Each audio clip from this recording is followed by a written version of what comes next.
Hey guys, welcome back to the channel. This is a story about what if Naruto has the bloodline Uzumaki and byakugan. Before I start, please support for more amazing content and do consider subscribing to my channel and share this video with your friends. This is written by Orpheus Kidwell and link in description and support writer.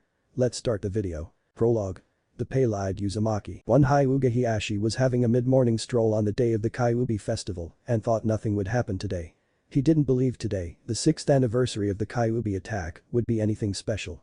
He didn't have even the smallest idea that today would forever change his life, his clan, and Konoha. He was completely wrong and in for a surprise. As he made his way through the streets of Konoha, idly noticing different stands with Kyuubi and Yondaime-themed games, treats, and the people setting up said stands, he heard a mob gathering and became curious. Usually, he wouldn't care, but he heard the name Uzumaki, and so he checked it out. Uzumaki, that was a name he hadn't heard since his wife's best friend, Kushina.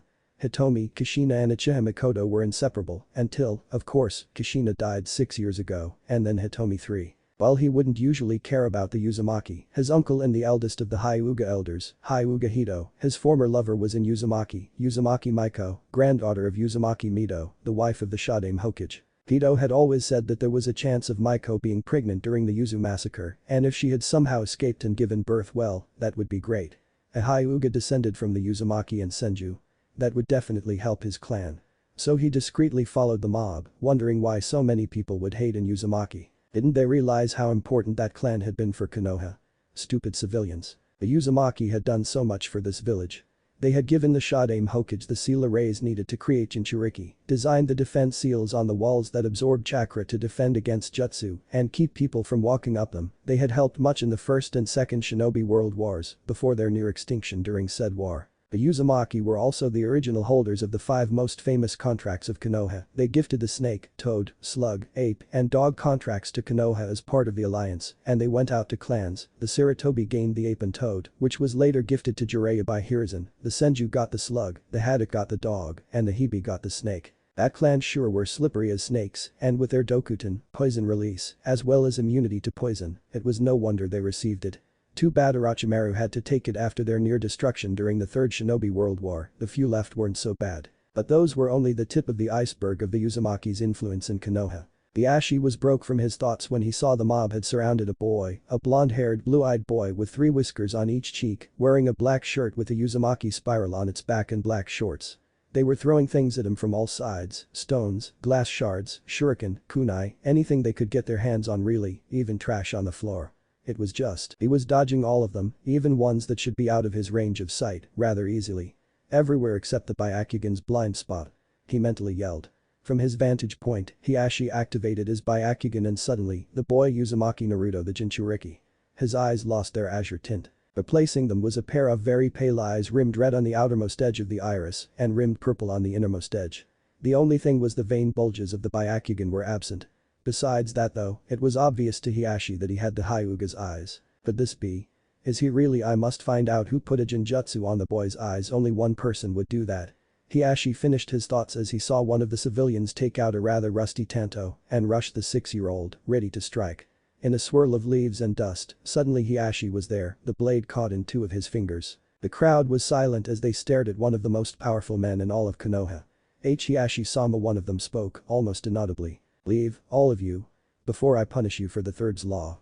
He commanded, and like cockroaches in light, they suddenly scattered, leaving Hiashi with a barely conscious boy. The Hyuga clan head picked him up and soon, in another shunshin, was in front of the Hokage's secretary. "Is Hokage-sama busy?" Hiashi asked her. She shook her head, not noticing Naruto in his arms, and signaled he could go. The Hyuga sneered at her lack of respect and lack of vigilance for enemies. Idiot civilians. He thought with disdain as he knocked on Hiruzen's office door. "Come in." The cheery voice of the aged Hokage spoke from within. The Ashi didn't need anything else to tell him, and he walked in, setting Naruto down in a vacant chair where he fell asleep before looking at the Hokage. Hiruzen looked surprised at Hiashi's arrival with his grandson figure.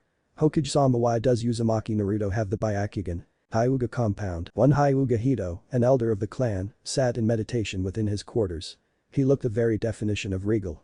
Hito wore the custom-fitted robes of light blue that was the unofficial uniform of the Hyuga elders, with the Hyuga flame on its right shoulder and the Uzumaki spiral on its left. His unactivated byakugan had a light violet tint to them, and his regal and only slightly wrinkled face was framed by his shoulder-length black hair.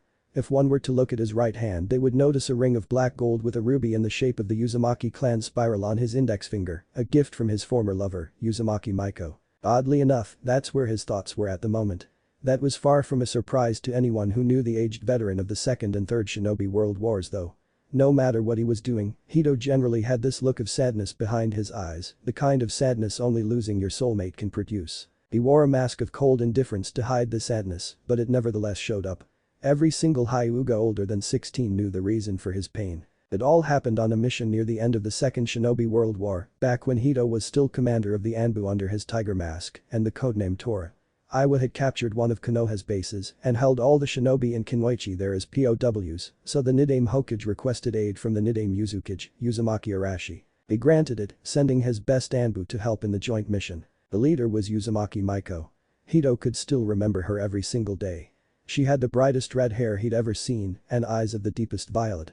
Her skin was always flawless from her Uzumaki healing, and her strikingly curvaceous figure was somehow fitted into a tight Anbu uniform, which he could see every curve, every part of her through.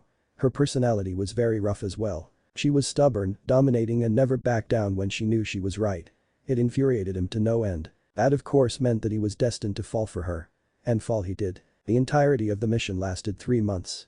The Iwan Inn had the whole place locked up tight and never lost vigilance, not to mention they outnumbered the Anbu 5 to 1 with just their own Anbu, that didn't even count Iwa's Jounin and Chunin. So they waited for the perfect moment to strike when those shinobi had to go elsewhere to reinforce other areas of the country. In those 3 months, well, the first was rather dull. Hito and Maiko would constantly argue all the time over what they should do, when to strike, where to strike, how to strike. Then they cooled down after Maiko forced him into a drink in their camp. The sake was good, but her company was better. They talked all evening, and from that moment on, Hito was under the spell of the Uzumaki, the skill they had to make anyone their friend. That didn't last long though, as 2 short weeks later, after they both got drunk, Hito woke up to Maiko in his bed. Naked. He was utterly perplexed, but not totally disagreeable with his predicament. It took them only 2 seconds of looking at each other before the dominating Uzumaki smashed her lips on his, and they began another round. And another. Hito smiled as he remembered how he had told her once that the silencing seals she etched on every part of the camp were the only thing that allowed the other Anbu to sleep. She had retorted by saying betting that he couldn't make her break through them. He lost a bet, but he sure enjoyed what happened. In those short 6 weeks of being lovers, the two were inseparable, but all good things must come to an end, as they say. So when the mission ended successfully, Hito and Maiko parted very reluctantly. She gave him his Uzumaki ring, and he gifted to her a ring of silver with a black diamond on it, in the shape of the Hyuga flame, that had been in his family's possession for generations, passed down from father to son. It was a promise. Hito had told Maiko that he would request resignation after the war was over and move to Uzushio, as she couldn't leave her home being clan heiress and a probable candidate for Sandaime Yuzukage. It was not to be, though.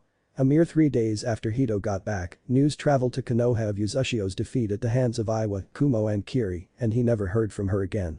Hito feared the worst, and he withdrew into himself, immersing himself in training and suicide missions.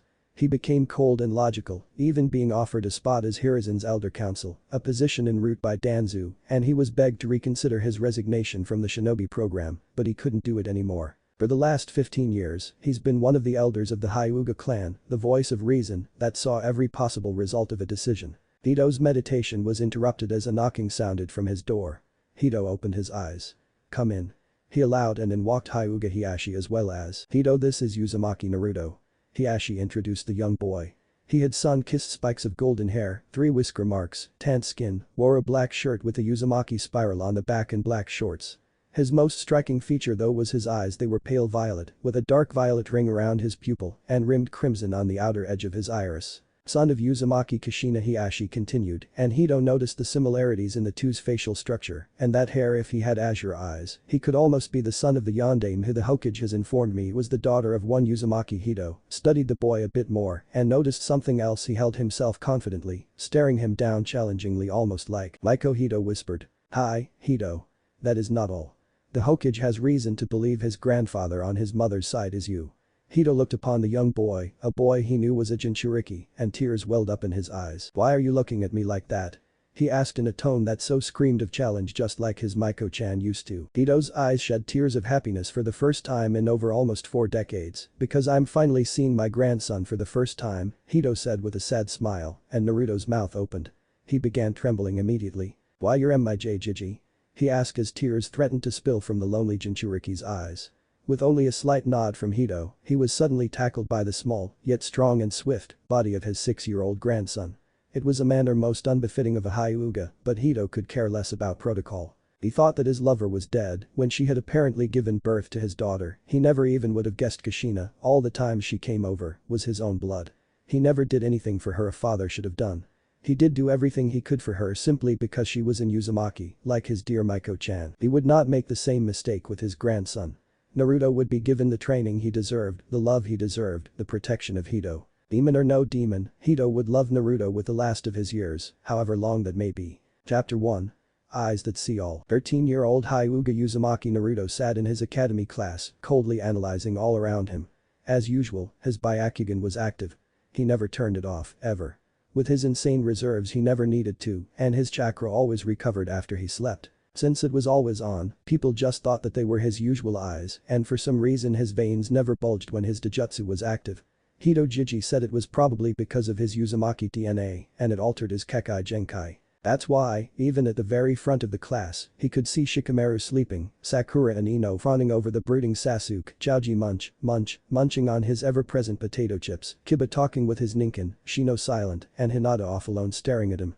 Naruto focused his attention on the only 2 friends he had in this class. To his left was the beautiful Kurama Yakumo, heiress to the Kurama clan. To his right was Fenakusu Daihi, heir to another minor clan, the Fenakusu clan that was famous for their natural affinity for fire that allowed even academy students to perform C and B rank Kaiten techniques. He had inherited the full Kekkei Genkai of the clan, much like both Yakumo and Naruto, which allowed him to perform even A rank techniques seamlessly, though he was limited to 3 or 4 of those before he passed out from chakra exhaustion. He was wearing a dark red shirt under fishnet, black Anbu-style pants, shinobi sandals, and a wide-brimmed hat atop his head that was black with a red band going around the base of it and an injado on his right hip. Naruto himself was wearing something far different that when Hiashi-sama had found him.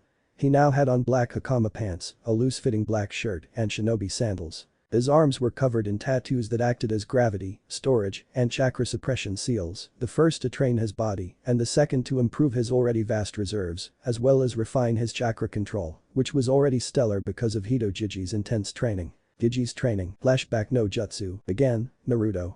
Hito ordered the 9-year-old blonde.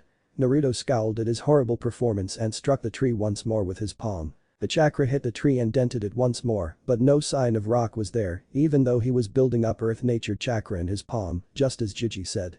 Again, Naruto. Naruto pulled his palm back and charged more earth-nature chakra this time, ready to do it once more. Jiji is counting on me. He hasn't taught his Iwakin to any other person, and he says he never will. I have to do this. I can't fail Jiji, anyone but him. With a shout, Naruto tried again and again, no rocks were present on the tree. Before Hito could even say anything, he witnessed as his grandson went again and again and again. Each time nothing was happening, the chakra was being forced in the tree, but it wouldn't become stone. I will do it, Naruto stated with each palm strike. I will do it. 4 more strikes. His eyes showed a very un-Hyuga-like fire, which was very Uzumaki-like. I will do it. He shouted this time and sent one final double palm thrust into the tree, letting loose a burst of earth chakra with it before he promptly fell forward and passed out from physical exhaustion, as he had been up to this for the last 12 hours.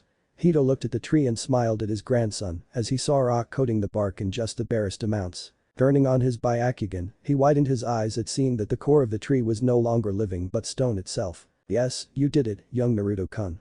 Hito said softly with pride. Flashback no jutsu, Kai. After that, he had begun the process of learning Hito Jiji's katas for the Iwakin, having already learned the basics of Juukin. His Jiji had told him that Iwakin was based mostly in Juukin, with a small amount of Gokin mixed in there. Jiji's personal Taijutsu style was rather strange and ingenious. The user would, instead of forcing normal chakra, force earth-natured chakra into an opponent. This would result in 2 things. The first is that their chakra itself would become earth-natured, restricting their ninjutsu abilities for a short amount of time. The second result happened slowly. After a certain amount of time, depending on the amount of chakra inserted and number of strikes, the person themselves would actually temporarily lose mobility in their joints, slowly being paralyzed as their bones became stone for a short amount of time. Before Hitojiji taught this to Naruto, he tested his affinities and it was a surprise to say the least. His chakra paper split into 4 pieces, one turning to ash, one becoming damp, one crinkling, and one crumpling. He had an affinity to all 5 elements. Gigi had this theory the Uzumaki were known to have affinities to wind, lightning and water, while Hyuga almost always headed towards earth. And then the Kyuubi Yoko were known for their foxfire, so maybe the Kyuubi gave him that element as well. Naruto was born with a rare ability to use all 5 elements naturally. And so, Hito began his teachings of the Iwakin to Naruto. That wasn't all though. See Uzumaki Maiko, Naruto's grandmother on one side, had given Hito 2 scrolls as a parting gift until they met again. Hito had told the blonde that she told him, the first contains a copy of my branch of the clan's Fuinjutsu, and the other contains theory on how to properly mold 2 elements into one, a sort of pseudo-sub-element, if you will. I want you to have these until we meet again, they are just copies of mine, but you deserve them anyways. I know that you can only use Doton, but maybe one day in Yuzu you can take on an apprentice, or you can even be our kid sensei. She smiled at this point brighter than the sun. Won't that be the day, Hito-koi? When we have some little pale-eyed Uzumaki to raise. Promise me that we'll be a family, you and me and the children we'll have. All together in one happy house. I promise, Maiko Haim. The Hyuga Uzumaki sighed as he remembered that. Hitojiji, you deserved happiness with Maiko Bachan. He shook himself from those thoughts. From those scrolls though, Naruto had learned much Fuinjutsu, many that only an Uzumaki could hope to accomplish. Seals did run in their blood after all. That other scroll though, that was much more difficult and Naruto had yet to get anywhere in any of them. He would need a teacher for them, for sure. Besides his failures though, Naruto had progressed rather nicely. He had mastered the intermediate katas of Iwakin and was well into the advanced ones.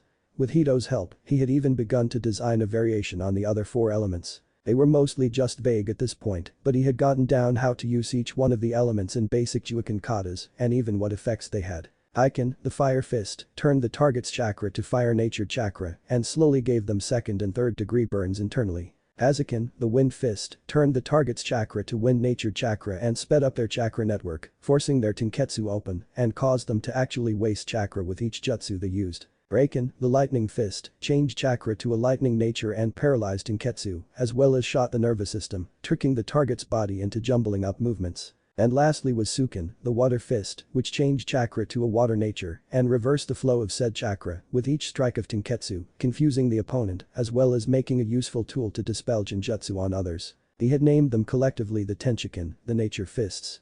He just hadn't completely completed them. Thus far, all 4 of the new styles were roughly based on the Juikan, and the only ones that were actually distinguishable from said Taijutsu style were the Kazakin and Sukin. The former was much faster and the latter required more flexibility. He would need to work more on all 4 if he was to ever create them. Perhaps he could look at other Taijutsu styles to meld with the Juikan, just as Hito had done for the Iwakin. It was worth a shot. Then he heard something from Yakumo that got his attention. What happens if we aren't on the same team? She asked almost afraid. Naruto turned to her. Don't be silly, Kumo-chan. I already told you guys that the Hokage forms these teams specifically. I can already tell you how most of them will be made. It's pretty obvious he'll place Ino, Shikamaru and Choji with each other to be the next generation of Ino Shikacho trio. Hinata, Kiba and Shino will probably be a tracking team. And then there's Sasuke, the Rookie of the Year, Sakura, Rookie Kunoichi of the Year, and Sai, that weird kid who is dead last. He always makes teams like that. The rest of these kids besides us are civilians. And he won't upset the clans by making us fail because of being on one of those teams. It's foolproof, and you know it. Yeah, Kumo. He's right. Daihi agreed. When has Naruto's reasoning ever failed us? He's the smartest one out of the 3 of us. We'll be on one team. I suppose you're right, she sighed. I'm just worried is all. Well, don't be, Kumo-chan. The blonde said. And look, here comes Iruka-sensei and Mizuki-sensei to tell us our team placements. He pointed out just as they opened the door. Hello, class. Sadly this is our last time together for some of us, so why don't I just announce your team placements, nah? Iruka said with a sad smile. Naruto was a bit sad too, since he was one of the few teachers that were nice to him. Mizuki, however, Naruto saw that silver-haired sensei's scowl in his direction. That team had attempted to sabotage his test at every opportunity. A genjutsu on the written portion that the byakugan easily saw through. Unbalanced kunai and rusty shuriken on the accuracy portion that only Naruto's practiced wind manipulation sharpening had saved. An attempt to make him lose on the Taijutsu portion by pitting him against Sasuke the Uchiha's defeat had been swift when he couldn't blindside him. The ninjutsu portion was simple too. Mizuki had a genjutsu on the rulebook in Iruka's possession that stated only a regular bunshin was allowed, and Naruto was quickly able to disappoint him by performing said technique, which took an extreme amount of chakra control, thanks to his Juken training. Ichiuden he was pissed. Team 7 will be consisted of Uchiha Sasuke, Haruno Sakura, and Shimura Sai. Naruto smirked at Yakumo, who looked at him in a way that said fine, you were right. Team 8 will consist of Hyuga Hinata, Aburame Shino, and Inyazuka Kiba. Team 9 is still active, so Team 10 will consist of Yamanaka Ino, Nara Shikamaru, and Akimichi Choji. The two clan heirs and Naruto looked at Iruka. Finally Team 11 will consist of Uzumaki Naruto, Funakusu Daihi, and Kurama Yakumo. Fine, I was wrong. Happy now? Yakumo asked and the blonde of the group simply grinned like a madman. Be back in 1 hour to meet your sensei. And that's chapter end. Chapter 2. Hates test. Disclaimer. I do not own Naruto or any other elements that may appear. I only own my Ox, original Jutsu clans Kekai Genkai, etc. The first two jounin to arrive were Saratobi Asuma and Yuuhi Kurenai, who quickly picked up teams 8 and 10. Another 10 minutes Jakuhei arrived, coughing a little. Team 11, come with me.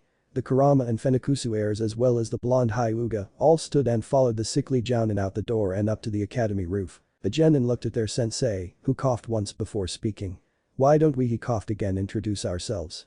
The three looked confused. Can you start, sensei? My name is Jakuhei. I like practicing kenjutsu and my girlfriend Yuzuki Yuigao. I dislike those who make fun of my cough and don't respect kenjutsu as a shinobi art. My hobbies include learning many sword styles and doing anything with Yu-chan. My dream is to be named a kenjutsu grandmaster like my own sensei was. Though a little hard because of his coughing, the genin did understand what he said. My name is Funakusu Daihi. I like hanging out with my two friends and also learning more of my clan's ninkenjutsu. I don't like people who are too arrogant for their own good and water. Daihi shuddered. My hobbies are training and reading, I guess. My dream is to become the only Funakusu clan head to master both aspects of the Funakusu Kekai Genkai. I'm Kurama Yakumo. I like hanging out with these two and training to prove my former sensei wrong. I don't like anyone who thinks someone can't do something because of something they were born with. My hobbies are drawing and training. My dream is to make the Kurama a major clan of Konoha. I am Uzumaki Hyuga Naruto. I like to be around my two friends and learn from my Jiji. I don't like the way my clan treats the side branch and how some people can't tell the difference between a kunai and a scroll. My hobbies include creating my own taijutsu style and mastering things from both of my clans. My dream is to one day find other survivors of the Uzushio massacre and reform the Uzumaki clan. Pei-8 regarded his potential squad with a small smile. They were best friends even before any kind of near-death missions to bring them closer. That would make the test a formality. Since the day is so late, why don't we meet up at Training Ground 19 at 8 tomorrow? The genin nodded and Pei-8 left in a Konoha Shunshin, leaving the trio alone. Training Ground 19, 8 AM. Pei-8 appeared in a swirl of leaves to see his potential squad already here. Yakumo had a sketchbook in hand, Naruto was reading a rather sizable scroll, and Daihi was sharpening a chikudo made of white steel on one side, black on the other, with an onyx hilt in the shape of a phoenix, with its wings spread, and a ruby where its eye would be. He coughed and immediately had their attention. Naruto rolled up his scroll and it sealed within his robe, Yakumo put away her book and the chikudo sheathed with an audible click. Glad to see you are all here. The first thing you must know is that you aren't genin yet. The trio's eyes widened. The other exam merely was to see if you were eligible to take the real test. That exam is today. Pei-8 pulled out a single scroll with blue tips. There is a cavern here with a scroll exactly like this. You have 1 hour to bring it to me. Hajime. The three immediately were gone. It didn't even take 2 minutes to find the cave thanks to Naruto's byakugan. Once they did, the trio landed in front of it and saw torches lining the walls. Damn it. Naruto cursed. Seals all over this cave, guys. They blocked a jutsu from seeing through the walls. My byakugan will work inside, but I won't be able to see past any walls. It's alright, Naruto-kun. Yakumo said with a smile. Let's just do this. Daihi pulled his shikudo out and they walked inside. It slopes down ahead, guys. The blonde stated. That can only mean we're approaching either an underground bunker or a set of caverns. Too bad we only have an hour. Come on guys, it wouldn't be caverns. Daihi replied. Why would we only get an hour if it was caverns? Without a Dijutsu many Anbu couldn't even do that. Good point, Daihi-kun. Yeah, I can see a door up ahead. Definitely just an underground base. Who put it here though? They got to the door and saw it was steel and split down the middle. Over the entire thing were seals Naruto recognized as privacy seals to keep noise inside and keep spying out. What purpose would that serve though? This is the origin of my troubles seeing in here. Naruto said. We should probably be careful. Can you cancel out the seals, Ruto? Daihi asked. Yes, I have a tag I created to short out seals by sending an intercepting pulse of chakra outward which screws up the whole matrix and forces it to be restarted. It's still a prototype though and I haven't tested it for side effects. Well, consider this field test number 1. Yakumo said. Naruto sighed and pulled out a tag with the kanji for scramble on it set in a moderately complex array. He set it on the door and motioned everyone to step back. He coated his foot in earth chakra. Iwakin. Upheaval. He announced as he kicked into the ground to raise a wall from the cave stone floor. He then held a ram seal. Scramble seal. Activate. Immediately the others felt the large chakra pulse and were glad that wall set some sort of buffer because the chakra that did escape sent them flying back several feet. Note to self. Lessen scramble seal chakra output. Naruto mumbled. You guys okay? Sure thing. Daihi said as he stood and dusted himself. If I said my butt hurt and my hair is ruined, would I sound too much like Ino and Sakura? Yakumo asked as she also stood. Not unless you started chasing Uchiha-sama around for a date. Naruto replied and studied the result of the seal. Nearly on par with one of my version 3 explosive seals and it seems it doesn't scramble elemental chakra. That may be a kink to work out. Can you see through the door? Daihi asked. That brought Naruto from his musing and he looked inside but his tri-colored byakugan widened. We may have a problem he said. The scroll is being guarded. No problem. We can team up on them. The guard is a summons. Well Daihi's got his son Phoenix contract. I got the Kitsune contract. Yakumo pointed out. The guard is a giant spider. At least as big as Chouji times 2. He's got the scroll in his web. Perhaps a strategy is in order. Daihi suggested and they nodded. But Hayate sat in a lotus position with his sword in his lap as the timer ticked down to 45 minutes. Thanks again for the help, Genma. That spider summons should test them well. Sure thing, Hayate. I may not use it much, but my 2 cents contract is useful. If your team is supposed to be capture, retrieval, escort and courier, they may as well have some experience now. I plan to have them be all around, actually. They could easily make an assault or support team too. Hayate didn't cough.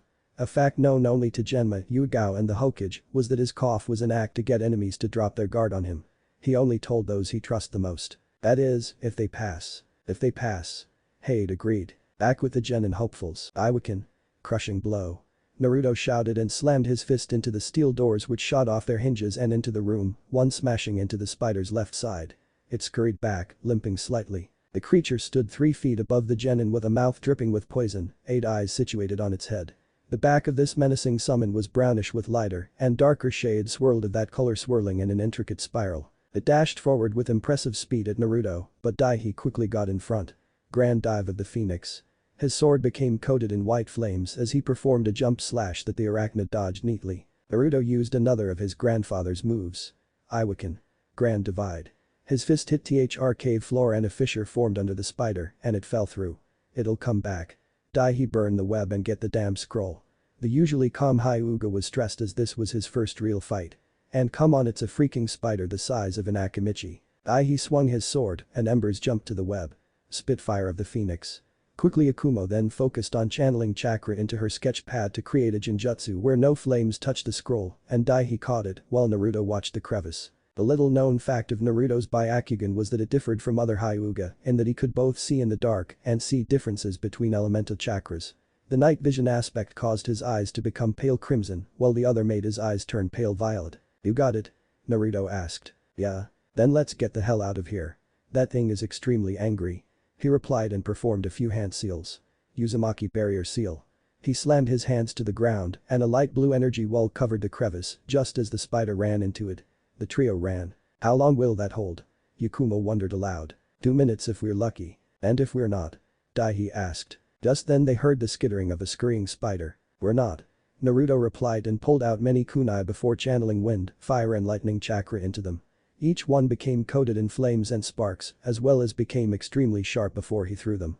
2 hit the charging bug and it made a noise the Hyuga couldn't quite describe but was definitely angry. Exoskeleton, Rudo. Daihi pointed out. They kept running and Daihi slashed downward. Rage of the demon. Black fire shot off in a crescent arc that the spider simply dodged by dashing to a wall and crawling along that. Think Naruto mumbled before he widened his eyes. Daihi, Yakumo, when you summon exactly what happens. Well, you have to make a blood offering, usually by biting your thumb. Yakumo said. Then you make the hand seals for the summoning jutsu. When you slam your hand onto a flat surface, the blood spreads in the summoning seal. And damn phoenixes always leave in smoke when they're done. Never nice to me. Daihi complained. That was all Naruto needed as he began tying tags to a few kunai. What are you doing? Yakumo asked. The summoning seal is very limited. It can either be one or two way. One way is simple and only requires the one being summoned to have a marker to target, and they simply use something akin to the Kawarimi or Shunshin to get to it only with more chakra. A two-way works sort of the same, but the one summoned has only a set amount of chakra, and once that is used up or the flow is changed. Naruto quickly turned and tossed 4 kunai that stuck inside the spider's back and kept running as he held the ram seal. 4-point scramble seal. Activate. The trio turned to look at the giant cloud of smoke in the cave as they reached the mouth of said cave. They are sent back. Fuinjutsu Theory 101. With Hayate looked at his timer after Hayate left, announcing the summons had left. That meant either the genin found a way to beat it or Sensei. He turned his head to see the trio arriving and smiled.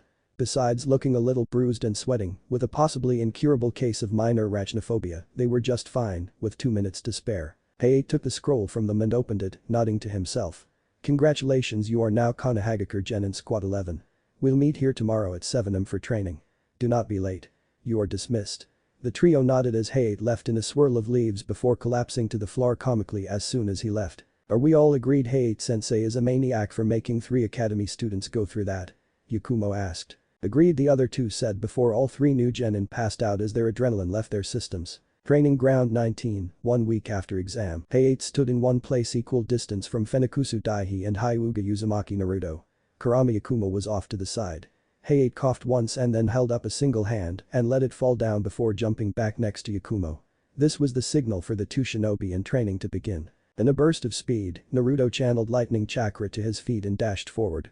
Daihi saw this and immediately drew his sword, the legendary Mken of his clan's main family.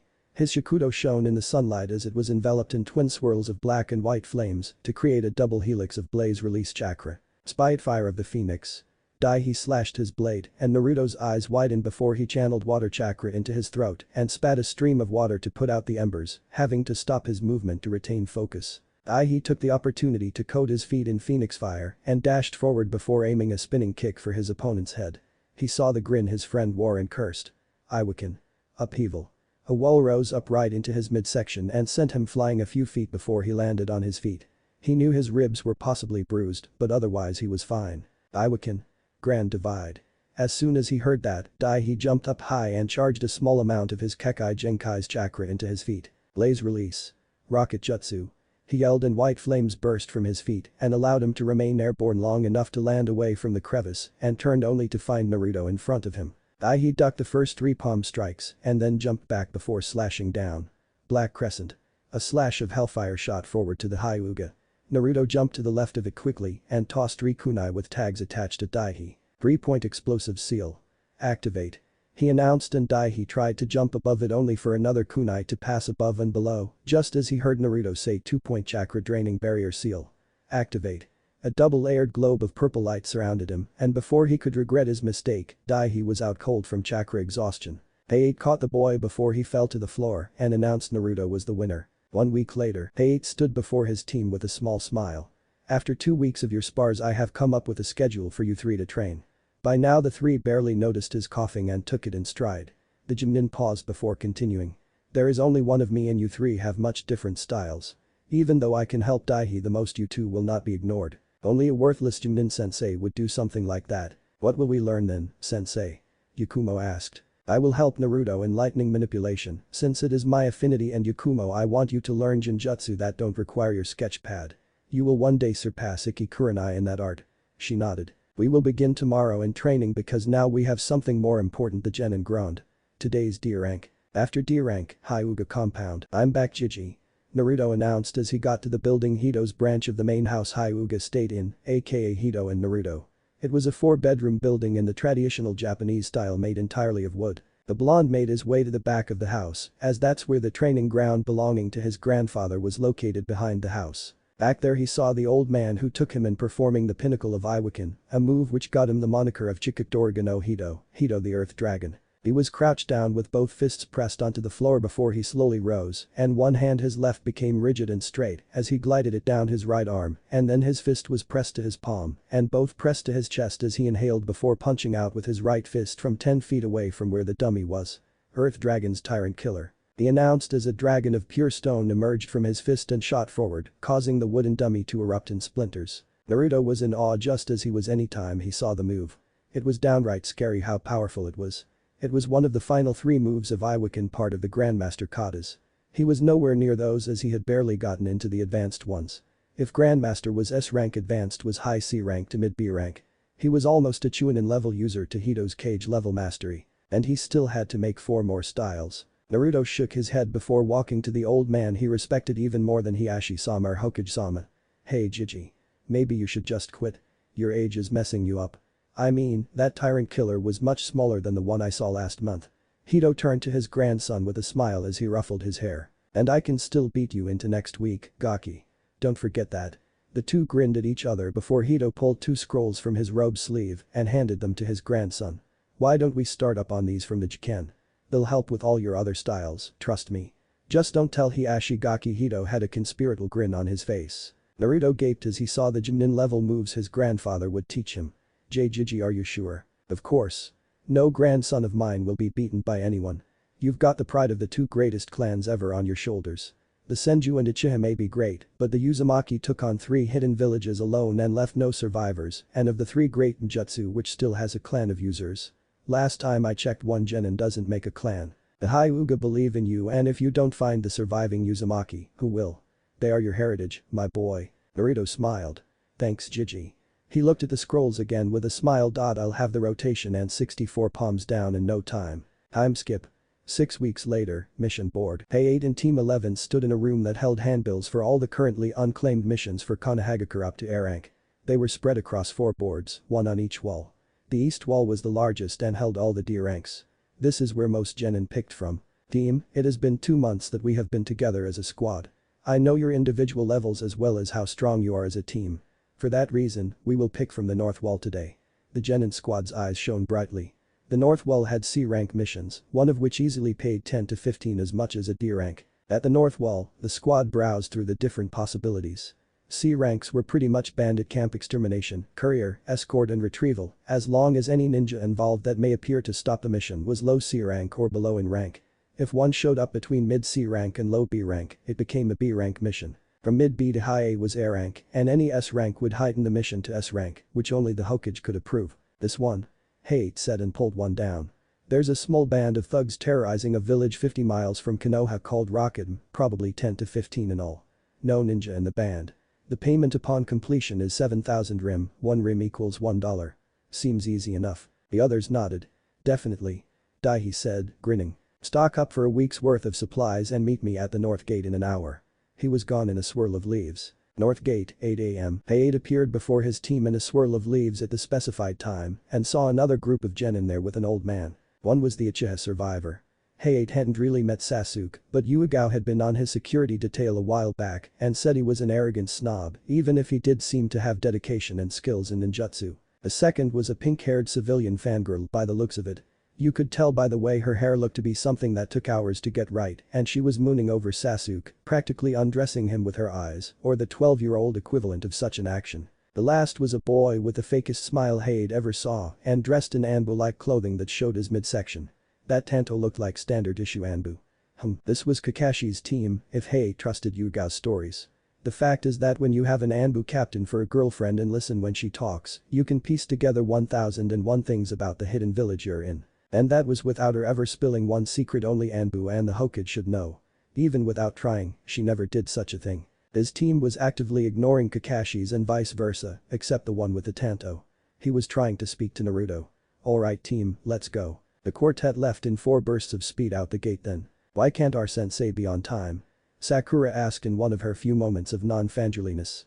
And in such moments Sasuke found himself agreeing with her. This time, even Sai had to agree.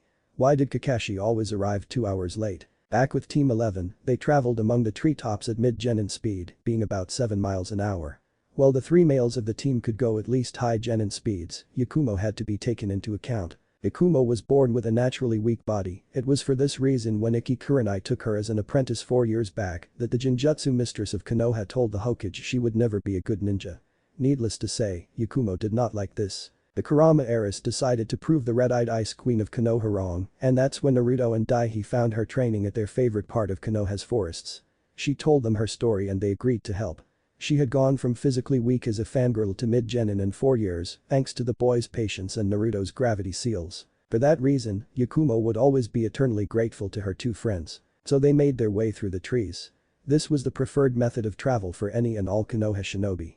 The entirety of Hai no Kuni excepting only villages and other clearings had forestry thanks to Senju Hashirama, and that's why all genin level shinobi of Konoha had to learn the tree walking exercise. In silence the four traveled for 2 hours before Hade motioned for them to stop and take a rest. While they could in fact go all day and reach the village, it would leave the genin in very exhausted states and they would be a hindrance in the mission. They dropped to a clearing about 20 miles in radius and sat to catch their breaths, mainly Yakumo. Now would be a fine time for them to talk. Hade had told them when teaching them the tree walking exercise and later when having them practice treetop travel that talking while traveling by treetop was something they should never do unless it was warning your teammates of something coming. In Naruto's case, an enemy could be shadowing you at any moment in the trees and make plans to counter whatever you say. For this reason, Naruto, Yakumo and Daihi each pulled out a kunai with a tag on it and threw them so the kunai formed a triangle. 3-point sound barrier seal. Activate. A white dome surrounded the four for an instant before disappearing. No one outside would hear anything from inside now. Thank you Naruto. Hade said. Always be prepared. He coughed once before continuing. I must ask you three if you are prepared to take the bandits' lives. We will arrive tomorrow and then attack the day after. I need to plan accordingly. All three of us have already made our first kills, sensei. Naruto replied. Really? He was surprised. Yakumo went first. When I was only 6 I did. I inherited the full Kekai Genkai of my clan and that unfortunately comes with a price. My personality is split into two. There is Yakumo, who you know, and Ido, who craves blood and death. I also am completely aware when Ido takes over but am helpless to stop her. Ido killed my parents when I was 6 and I have come to terms with it. I can also channel Ido now so that Ido will do the killing and I can take back control. Do not worry about me. As part of my clan's rite of passage to gain one of the 7 swords of my clan, the chosen wielder must be taken out of the village and use the sword to take the life of someone guilty and unpunished, which the sword will lead them to. Smka, twin fires, led me to a runaway bandit who had raped dozens and killed even more. The Haika have a way of doing things for those in the main house, but not of the line of the clan head. Our clan houses prisoners captured on missions by our own members, something all clans are allowed to do, and whenever a non-heir main house member turns 12, they must take on one prisoner in battle to the death. Should the prisoner win, they are set free with all possessions they had at time of capture. If the Haika wins, he or she gets said possessions and can choose what happens to the corpse, as well as the respect of the clan, for passing the right to become a member of the main house. Hade sighed. Very well then. It is just sad that you three were exposed to death so early in peacetime. It's just what happens in the shinobi world, sensei. We are glorified mercenaries and assassins. Yakumo replied solemnly. No job is too hard or too low for the right price.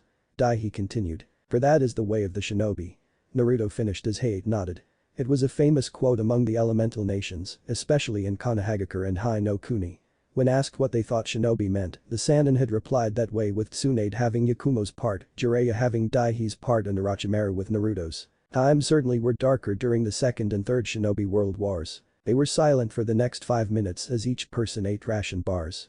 These were brown bars about an inch thick and 7 inches long, with the consistency of bark and taste of it too. They were made to give shinobi an extreme amount of calories and protein while traveling without much fat. Their usefulness was never in question, the sanity of the research and development department for not making a flavor other than oak was. The break lasted 15 minutes from beginning to end before the quartet once again took off north, veering slightly to the west, this time to stay on course towards Rocked no Sato. Time skip. 6 hours later, 15 miles from Rocked no Sato, the team had found a decent spot to camp for the night. Though it was relatively early out, 3 were still genin, and there wasn't much light left in the skies anyways. Camp was already set with 4 one-person tents arranged in a circle around a campfire made by Daihi. Around the fire were flat stones that doubled as seats for the squad, courtesy of Naruto's Iwakin, and each member held a sharpened stick with fish caught from a stream that was just a quarter mile from the camp caught by Hade. No one would be able to get into the camp because of a combination of Naruto's 8-point barrier seal, which was his strongest barrier that would still remain undetected, plus the traps Hayate and Daihi set up in and out of the barrier with ninja wire, explosive notes and shuriken and Yakumo's genjutsu that made all inside the barrier invisible. Hayate's motto was to over-prepare and overtrain, that way you were never overtaken and never beaten. It was the reason he was made Chunin at the age of 16. He would be an Anbu, but his cough was too loud for the stealthy Black Ops, so he settled for Elite Chunin. You did well today, team. Hayate said. We covered over 30 miles on the first day of your first out-of-village mission. Not many genin squads can claim such an act. He pulled his fish back and inspected it before taking a bite. Tomorrow we'll arrive at Rocketman and meet up with the mayor there, who is our client. He'll give us information on the bandits and we'll make a plan for taking them on. Hi sensei. They replied. The four fell into a comfortable silence as they ate dinner. After a few minutes, Daihi spoke. Rudo, how's that prototype coming? This immediately brought the attention of the other two. Prototype for what? Hayate and Yakumo asked. Well, it's a new seal I thought might be really useful. He paused. I was thinking about it since the scroll exam. When you tried to kill us with a giant spider, remember? I got to thinking about the summoning seal and how all of them are one or two-way. I thought that if I made a seal that was more than two-way, and what if I could travel between these seals at will? Yakumo whistled lowly. Naruto-kun, when you dream big. No one can argue with that. She shook her head. So, how did your quest with breaking the fundamentals of Fuinjutsu go? No luck so far. I can use two-way seals on inanimate objects with one seal on a scroll in my robe and the other in my room back at the Haiku compound. I can also use one-way seals myself, but the distance between me and the seal can't be more than 20 feet or the chakra cost exponentially increases. Within 20 feet, how much does it take? Hayate asked. I'd say about half as much as the Kawarimi. Well, at least you created the first ever F-rank space-time jutsu. Daihi said. And with your reserves, Naruto smiled. I suppose so, but I'll work on it and add it to my long-term projects list. Yeah. Yakumo said, and the four saw the sky was darkening. Well, I'm off to bed. She said. I'll take first watch. Daihi said. No one argued as they took to their tents, and Daihi walked up a tree and sat in a branch to keep a lookout. Time skip. 11 a.m. next day, Rocket Mayor's office. Rocket no Sato was on the larger end as far as villages went. Its population was high enough to make it the sixth biggest village in Hai no Kuni, a country with villages numbering nearly 1,500 if not more. The reason relatively simple. The village itself rested on the center of not one, not two but 6 major roads, hence the name Six Paths Village. The roads that began here went to the capitals of Hai no Kuni, Kase no Kuni and Rai no Kuni as well as Yumshai, one of the 3 largest cities in hot water country, Yukigakure and Kanehagakure.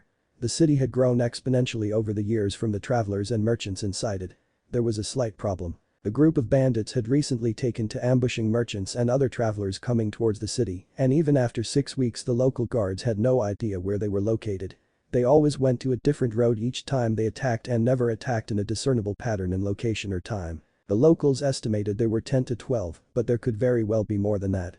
After all, a bandit camp never stayed in one place very long before it grew. Thus far nearly 20 caravans of travelers, merchant or not, had been ambushed and raided with over 40 corpses and nearly as much bodies gone missing from trains. The missing bodies were always girls or women between ages of 16 and 40 or so, and the corpses consisted of men who could, and probably did, fight back. Children and the elderly were left alone. It was estimated the bandits had already taken nearly 250,000 rim worth of goods from the merchants and travelers, and every week the number of stolen goods, stolen women and stolen lives increased. These are things the mayor told the squad of genin and their elite genin sensei. If you have any questions about your mission? The mayor asked. He was a man with shoulder-length black hair streaked with gray from age, brown eyes, and the looks of perhaps late 40s or early 50s. A few, Mayor Ichimaru. Hayate said, coughing a little. First, about how far from the village were each of the attacks? Thought I forgot something. None were further than a quarter mile from the village, but none ever were closer than 1,000 feet. A range of less than 500 feet then. I am glad I brought the headsets. My second question for you is what to do with the things we find in the camp. Please keep it. Mayor Ichimaru said. Divide it amongst yourselves or sell it all, give it away for all I care. Those bandits are driving the economy down, and if it will help you who save us, I will be glad to let you have it. And lastly, I ask that you send no guards tonight. We will take care of everything and they will only be in the way. I would rather no more civilians lose their lives. The mayor smiled. Of course, Hayate-san. It shall be done. Treetops. Naruto dashed through the trees with his night vision byakugan active. He wore a radio headset as he traveled.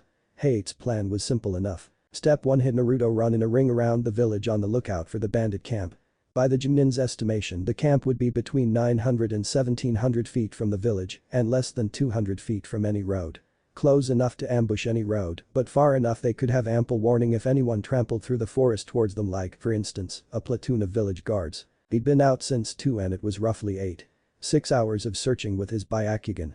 His tri-colored eyes were funny though. Night vision made him lose the ability to see chakra but extended his range to nearly 1000 feet. His chakra sight, which made his eyes violet, shrunk his range to 100 feet, but he gained something all Hyuga dreamed of, full 360-degree vision. His regular jutsu, which was always active when he was awake, had a 500-foot range with the same weaknesses and strengths of any other byakugan. Right now he was using his crimson byakugan to see since it was nearly dusk, but he sat unmoving in a tree. His eyes were carefully trained on a building that was once a shinobi encampment, of the seals on it were indication.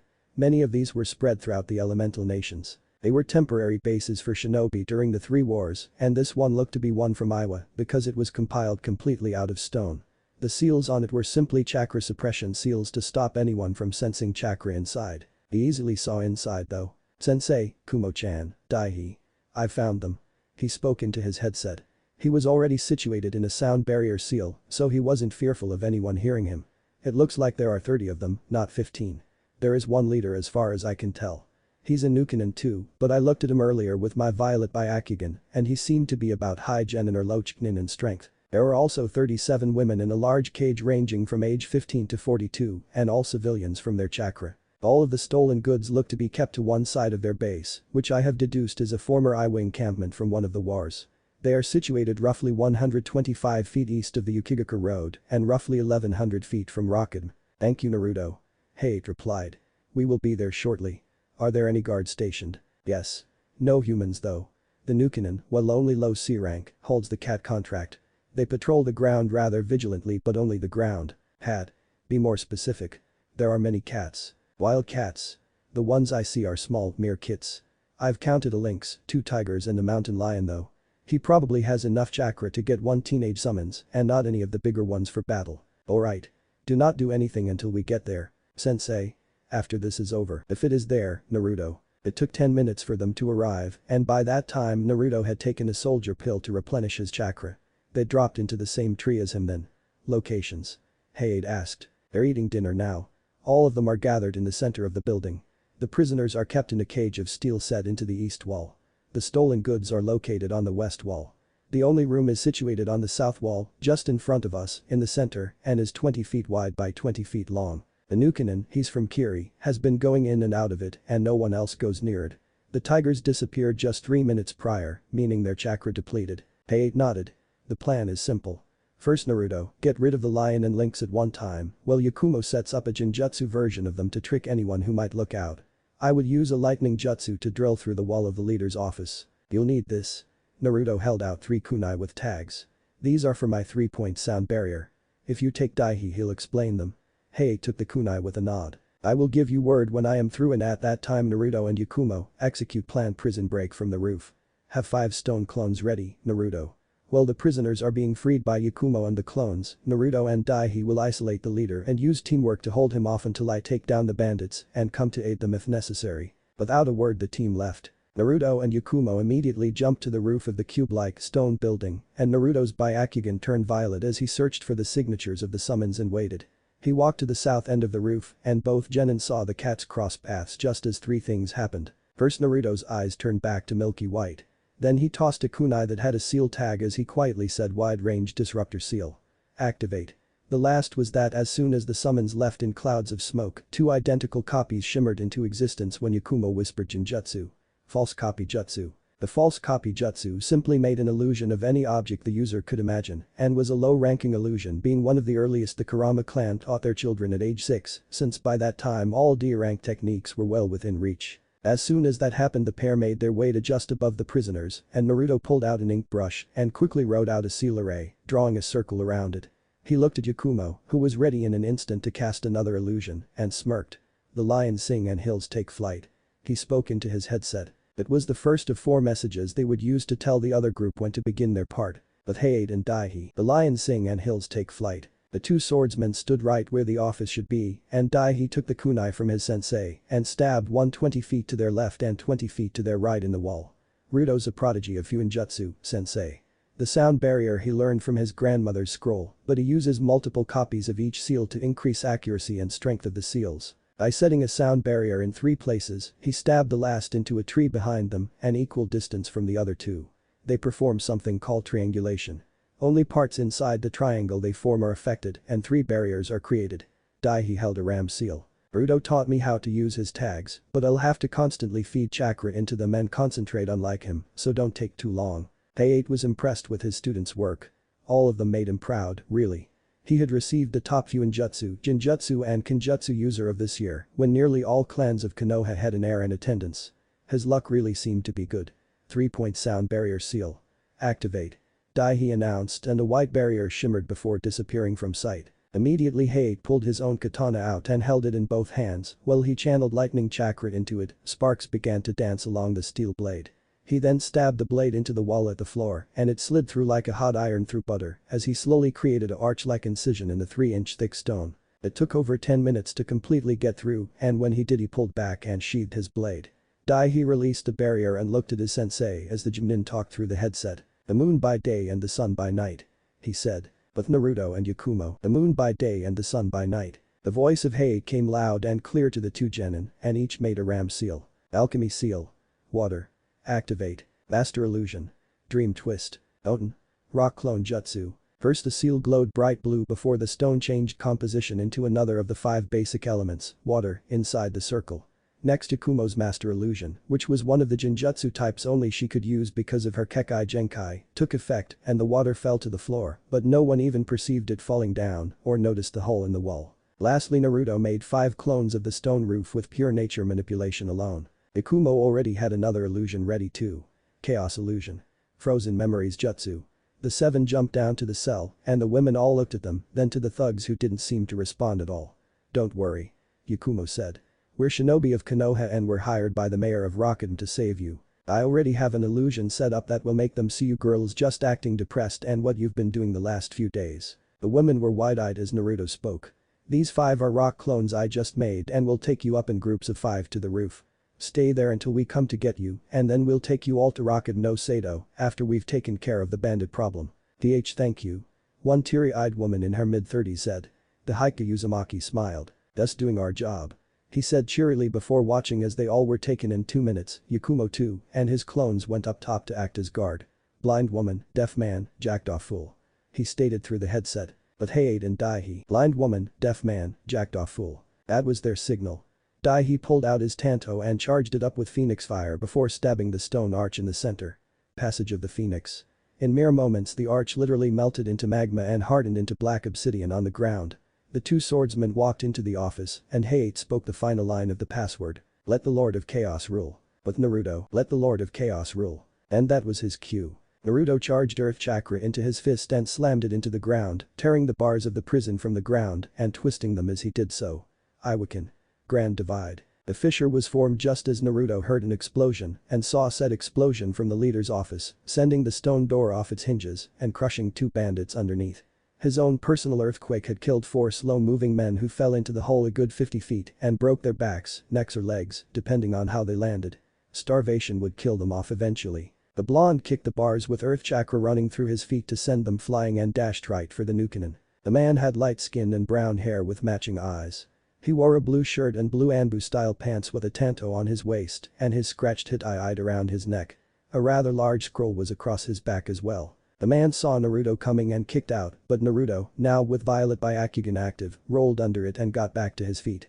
He faced the man, probably 20 or so, and launched out with twin palms of earth chakra which the Nukenin jumped back to avoid. Daihi appeared then with his black and white Chikudo, ready to behead the man, except he parried the slash with his own tanto, before landing between both in a defensive stance. You made a mistake attacking me, Leaf Nin. You're dead. He slashed and the water in the air froze rapidly and several icicles shot off towards Naruto. He kicked the ground quickly. Iwakin. Upheaval. A stone wall rose and the icicles shattered as they hit it. Daihi slashed with his own sword then. Spitfire of the Phoenix. Blizzard bullets. The Nukenin slashed 3 times and balls of ice with spikes on every side formed and hit the white balls of fire, extinguishing them. Naruto then jumped over the wall and charged wind chakra into his fist. His Kazakin was far from complete, but at least he had a few moves completed. Kazakin. Zephyr. His fist connected with the tanto of his opponent and small blades of wind nicked the sword and made small, shallow cuts in the man's right hand. The move just wrapped his hand in a shell of wind that would create razor-sharp zephyrs constantly until the user released the shell in a condensed explosion that went away from the user. Kazakin. Gale Fist. All the pent-up energy suddenly exploded forwards and the Nukanen's arm went way up leaving his defenses open. Pain. Phoenix Age Flower Jutsu. Daihi spit out several fireballs without hand seals, but the Nukanen made 3 one-handed seals. Suiton. Wild Water Wave Jutsu. He raised his hand to his mouth with the thumb and first finger making a ring which he blew water through and extinguished the fireballs before it hit Daihi and knocked him back into a wall, giving him a concussion as his head hit the thick stone. Naruto growled and slammed his fist into the ground. Iwakin. Grand Divide. The Nukanen jumped and landed to one side of the crevice he created before slashing and creating 7 needles of ice. Naruto rolled to the left but then felt a kick to the face and staggered backwards. The Nukanen smirked and lunged forward but Naruto quickly spun. 8 trigrams Divine Rotation. The Nukanen flew backwards but righted himself. So you are a Haika, he remarked. I wasn't sure because your eyes turned purple. That's right, I am. I am Haika Uzumaki Naruto. Grandson of Haika Hito, the Earth Dragon, and Uzumaki Maiko, the Ice Queen and also the son of the Red Death of Konoha, Uzumaki Kushina. I will not lose to you, whoever you are. I am Yuki Shishi. One of the last users of the ice release stands before you. I am also the 17th summoner of the Wild Cats and holder of the Shiva sword. All of my clan's pride rides on my shoulders and I will not fail them. Naruto entered a stance only one before him had used so far. You have failed, Shishi-san. You are in my field of divination. He never finished the question as he felt 2 strikes to his midsection. 2 palms. 2 more strikes to the chest. 4 palms. 4 to his shoulders. 8 palms. 8 to his arms. 16 palms. 16 to his arms again. 32 palms. And finally 32 to his torso ending with a double palm strike to his chest, sending him back into a wall where spiderweb cracks appeared. Iwakin. 8 trigrams 64 stone palms. Shishi groaned and barely lifted his head, looking at Naruto. Wah, he asked. 64 of your tenketsu have become solid as the stone used to build this place.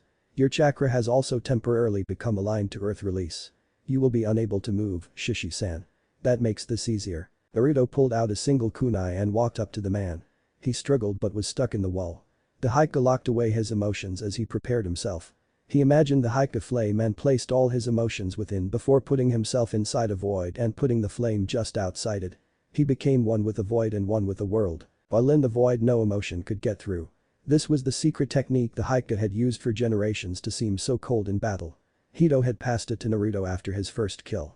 Masters of the Haika flame and void could use it at any time, but Naruto wasn't so practiced and only used it when in a situation he wanted to block emotions. That's why he never even flinched when he slashed Shishi's throat with the steel blade. Team 11 had successfully completed the mission with no complications. The bandits were easily dispatched by hate, every single one dead from decapitation, pierced aorta or electrocution. Yuki Shishi, the leader, was dead by Naruto's hand.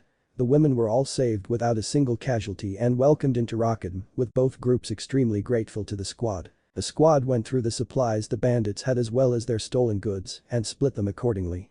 The only noteworthy thing that anyone got was that Naruto claimed the sword and scroll of Shishi. He was no Kenjutsu user, but a sword that had ice abilities would not be a bad backup plan if his Taijutsu was ever useless, plus it would give him a skill in all 5 ninja arts. The scroll was in fact the Wildcat summoning scroll, but he hadn't signed it yet. He would wait until Konoha. For the next 3 days, Rocket no Sato held a festival to celebrate their heroes, and Hayate allowed them to stay because it would look bad on Konoha if the heroes left during their own festival. Plus, who wouldn't want to stay for such a thing? After it was over, the squad took their pay from the mayor, but were extremely surprised. The shinobi system worked a specific way.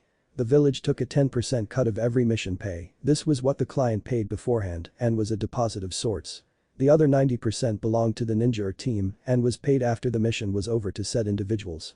In theory the squad should have only been paid 6,300 rim by the mayor. The reality was that the former prisoners and the citizens were so very grateful to the shinobi that they had donated to the reward, and with so many people giving 10 rim here or 50 there, they ended up with a bonus of nearly 9,000 rim that was untaxed by the Hokage or the council. It was not rare this kind of thing happened, and it was in fact something many shinobi looked forward to. It was not a matter of if you would get a mission bonus, but how many missions would it be before your next one. So the four had each walked away with just under 4,000 rim apiece on their first C rank as a team. Not bad for their first time. And that wasn't even counting after they sold their things from the camper, the bounty that Naruto and Daihi had agreed to split from Shishi. Earlier today they arrived at the village and Hayate had told them he would take the mission report from the client to the Hokage Tower and they were free for the next 3 days to rest from the mission. And so Naruto found himself with his Jiji in their house with his contract between them. He had just told the Hike elder of his mission and wanted his advice. It is tough, Naruto choosing a summons has to be done right. While some summon clans allow one summoner to hold multiple contracts, usually the clans are already allied. Myself, I am a mole summoner because they complement my Iwakin very well. What you should ask is whether a contract of wild cats such as lions, lynx, tigers and possibly others would benefit your fighting style. I think I understand, Jiji. I shouldn't just up and sign any contract just because it's the first I come across. I need to find something to help me with my final fighting style. If that's the case then this contract is not for me.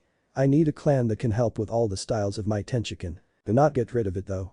You may not use it, but someone you meet and become close to or perhaps one of your own children will be suited for the contract. There is also the chance the clan you finally become summoner to may allow you sign this contract as well. Of course, Hito Jiji. What about Shiva? Naruto held the sword on his lap. It was rather strange. As soon as he had claimed Shiva it had glowed bright icy blue before changing shape. It was now the length of an okatana. Its sheath was a glossy black with silver dragons on each side and the sword had a light blue hilt that looked like two intertwining dragons for the handle that separated where the crossguard was. The blade was an icy blue with glowing sealwork on it that seemed to be carved in. Experimenting while in Rock'em, Naruto also found when he channeled wind and water in it at the same time and slashed it created sharp needles of ice from water in the air. That sword is special. Normally Hike don't touch katana, but you're no ordinary Hike. The Uzumaki were known as masters of not just Fuinjutsu but also Kenjutsu, so keep it. It may even be a gift from your dear Maiko Bachan from beyond the grave. She was famous for using ice jutsu and this sword seems like something right up her alley. Right Jiji? I trust you're right. I think I should find somewhere to at least start on my summoning contract, so I'm off to the clan library. Naruto stood and bowed slightly to his grandfather in respect. Ito smiled slightly as he saw the young man leave before he coughed as he left. He grimaced as he knew it was getting worse. Just like Toussaint, Hito said. Blood was in his hand where he just coughed. At least my family's disease won't affect you, Naruto-kun. With your Uzumaki DNA and the Kikbi there is no way it hasn't already been healed. I just hope I don't die too soon. The old man reached in his sleeve where a scroll with red tips and a Uzumaki spiral on it. I won't open it, Maiko-chan, he whispered.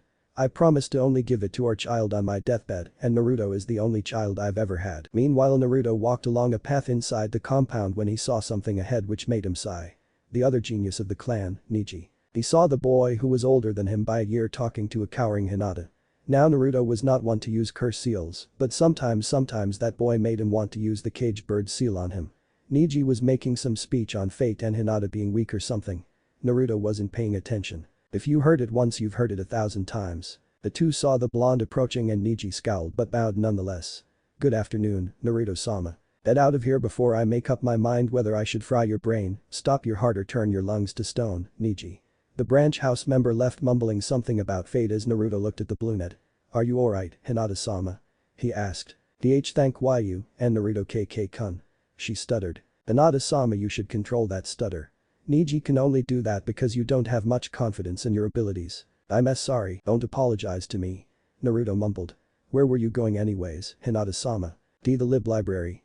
Thought if I could find a way to get ST stronger, maybe I could make Toussaint P proud. I was going anyways, why don't we go together? He asked and the heiress nodded with a light blush. At one time she might have suffered a full face blush of the brightest red, but she saw Naruto every day and talked TP him a few days a week. So the two made their way to the Hike library. The Hike are the downright largest clan in all of Konoha and one of the largest among all the nations.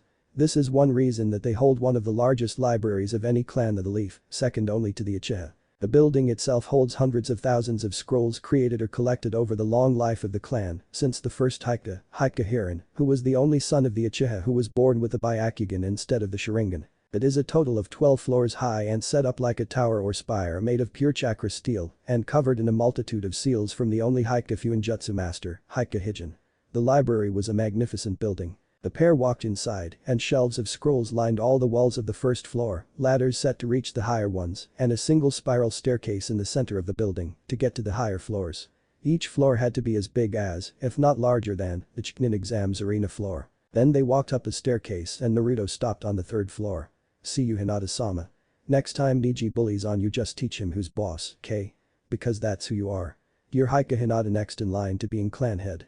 Hinata nodded. "Alright, and Naruto-kun," she said before going up to the 7th floor. Naruto turned back to step onto the floor, seeing a plaque to his left. "3rd floor, famous shinobi, kunoichi, jutsu, summons, etc.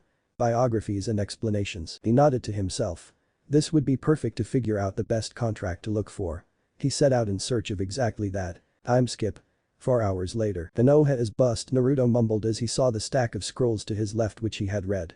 The village he lived in housed the snake, toad, slug, dog, ape, sun phoenix, kitsune, spider, mole, turtle, hawk and formerly the raven contract.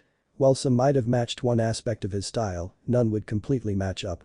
He shook his head, grabbed the next scroll and opened it, eyes widening. The elemental dragons of the Uzumaki clan. The summoning contract for elemental dragons was one of the 7 clan contracts the Uzumaki were known to hold before their destruction in the Third Shinobi World War. This particular clan of summons holds powerful beings, dragons of both Western and Eastern descent. Not only that, but if the summoner uses a particular elemental nature while using the summoning jutsu, it will call on a dragon with that specific element. The last known holder of this contract was Uzumaki Maiko, and she most often summoned an ice dragon named Shiva to battle. After that, the scroll pretty much explained many battles with the summons and named a few of the known dragons: Ifrit of fire, Rama of lightning, Zeus of storms, Neptune of water, Bahamut of the golden flames, etc. Naruto's hands shook with excitement. This is it. He thought. An Uzumaki contract that is perfect for my style. I don't know how or when, but I will get this. Especially since you were the last summoner, Bachan. Naruto then took the scrolls and put them back. That scroll had said the contract was thought lost, but if anyone knew where it would be Hito. Time skip. Next day, Naruto made his way through the village until he found who he was searching for. He saw the purple-headed woman alone at training ground 14 practicing Kenjutsu katas, and he slowed his pace as she gracefully glided around the training dummy, attacking it from all sides in quick succession. She used mostly slashes in her style with a lot of footwork to keep moving in a circle around her target. Naruto also noted with his violet byakugan that her blade had a small mix of fire and wind chakra with about 4 times as much fire as wind coursing through it to enhance the okatana. She stopped and sheathed her blade before turning to regard him. Her gaze was heavy, it was like she tripled the gravity around him just by making eye contact. She was that powerful. He walked until he was before her. "Can I help you, Hika-san?" she asked. "Are you Yuzuki Ikao?" he asked. He had to enter the void just to speak before this woman. "I am. Anbu Captain Yuzuki Ikao, Kenjutsu Grandmistress, Heiate Sensei's girlfriend and the student of my Ka-san, Uzumaki Kushina." "That Yuzuki Ikao?" Ikao's eyes widened. What? Sensei's son. But you have the byakugan. My grandfather is Hika Hito, and he had a daughter with Uzumaki Maiko, Uzumaki Mito's twin sister. That daughter was later found by Uchiha Himeru, Mikoto's father, on a mission, and the 4-year-old was brought back to Konoha and taken in by the Senju clan. She went on to become an S-rank kunoichi of this village and eventually marry my father and become pregnant by the very man you called Nai-san. Ikao's eyes got still wider. "I believe you. You must be Naruto." "Hi. I am Hika Uzumaki Naruto. Besides the fact that you telling me this means Eir Sensei is in a heap of trouble for not telling me there was an Uzumaki on his team, how can I help you? Sensei was like a mother to me, and if you're her son I would love to help you however I can." Naruto nodded. "Can you teach me my mother's Kenjutsu style?" he asked. "My grandfather teaches me my Hika heritage every day, but besides a single scroll of Fuinjutsu, I have nothing from the Uzumaki clan. My dream is to one day reform my mother's clan, but I can't if I don't have their styles mastered." Ikao smiled slightly. She knew what he meant. "Naruto, I will help you. I am also from a nearly dead clan, you know. The Uzuki are a clan of swordmasters and swordmistresses, but after 3 wars my clan isn't very large with only 20 members. If we lost our swords, the Uzuki would just be a family of ninja with nothing to bring us together. I am no master of Kushina Sensei's style though. That requires a swordsman with an affinity to both water and fire. I will teach you from the scrolls she left me though, deal?" "Hi Ikao Sensei. Meet me here every day you're not on a mission at 3 and I'll teach you for 3 hours. Does that sound fair?" "Hi." Her eyes were very soft as she looked at him. "You look just like Nai-san, you know. You talk like him too. Your dream and burden is that of Sensei, though." She wanted her family together in one place after Nai-san saved her from Kumo. Naruto hadn't known that. "Thanks I guess," he said. Ikao smiled. "We'll start tomorrow, K?" He nodded. "I'll be back tomorrow then," he said and turned to leave but felt a hand on his shoulder. "And I tell my two friends. They weren't her students, but they saw Kushina as a mother. All three of us were orphans, and sensei helped us get through it. Do you trust them?" Naruto asked. "With my life." "Alright then," Ikao smiled. "Thank you. They'll be so happy to meet you. I'll see you tomorrow." The Uzumaki left. "See you tomorrow at Taudo Aika compound, 9 a.m. Of the 5 basic elemental natures, Earth is the most resilient and balanced. It is solid and hard to break through. That is why most Earth ninjutsu is defensive and support-based. These are the reasons creating the Iwaken, a style which mixed Ken's precision and Ken's brute force, seemed difficult. The most difficult move I adapted from either style though had to be Ken's rotation. It is the Haika's ultimate defense, as you know. To use it, one must spin while simultaneously releasing an amount of chakra from all of your tenketsu. The 8 trigrams divine rotating boulder requires the same, but for all tenketsu to release earth nature chakra instead. "Hi, Gigi," Naruto replied. Since he still had today and tomorrow off from training, Naruto wanted to begin training on the true ultimate defense of Haika which Hito had created. "This is very difficult and if done improperly your tenketsu will turn to stone as if we had a spar." The blonde flinched. He never enjoyed being beaten by a man who was nearly 60. "That is why your training for this move will begin with performing a variant of the leaf exercise. You will take a leaf for every one of the major 64 tenketsu and use chakra to stick them to your body. The second step is that you must release the correct amount of earth nature chakra from each one to turn all 64 leaves to stone at once. Only after you've achieved this will we begin the second step." "Hi Gigi, I will not fail," Naruto said, completely serious. He walked to one of the 4 trees in the training ground they owned, an oak, before walking up it. After he had gathered 2 leaves he placed them on his palms. While a brash individual would try right off the bat to do all 64, Naruto was not brash. During his training for the regular rotation, he had found something out.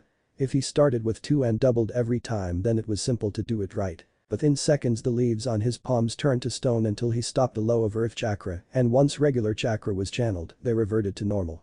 The next 2 would go on his stomach, then 4 to his elbows and knees, 8 to his back, 16 along his arms, and the last 32 would be on his legs. These 64 points were the major tenketsu, and 90% of all chakra traveled through these.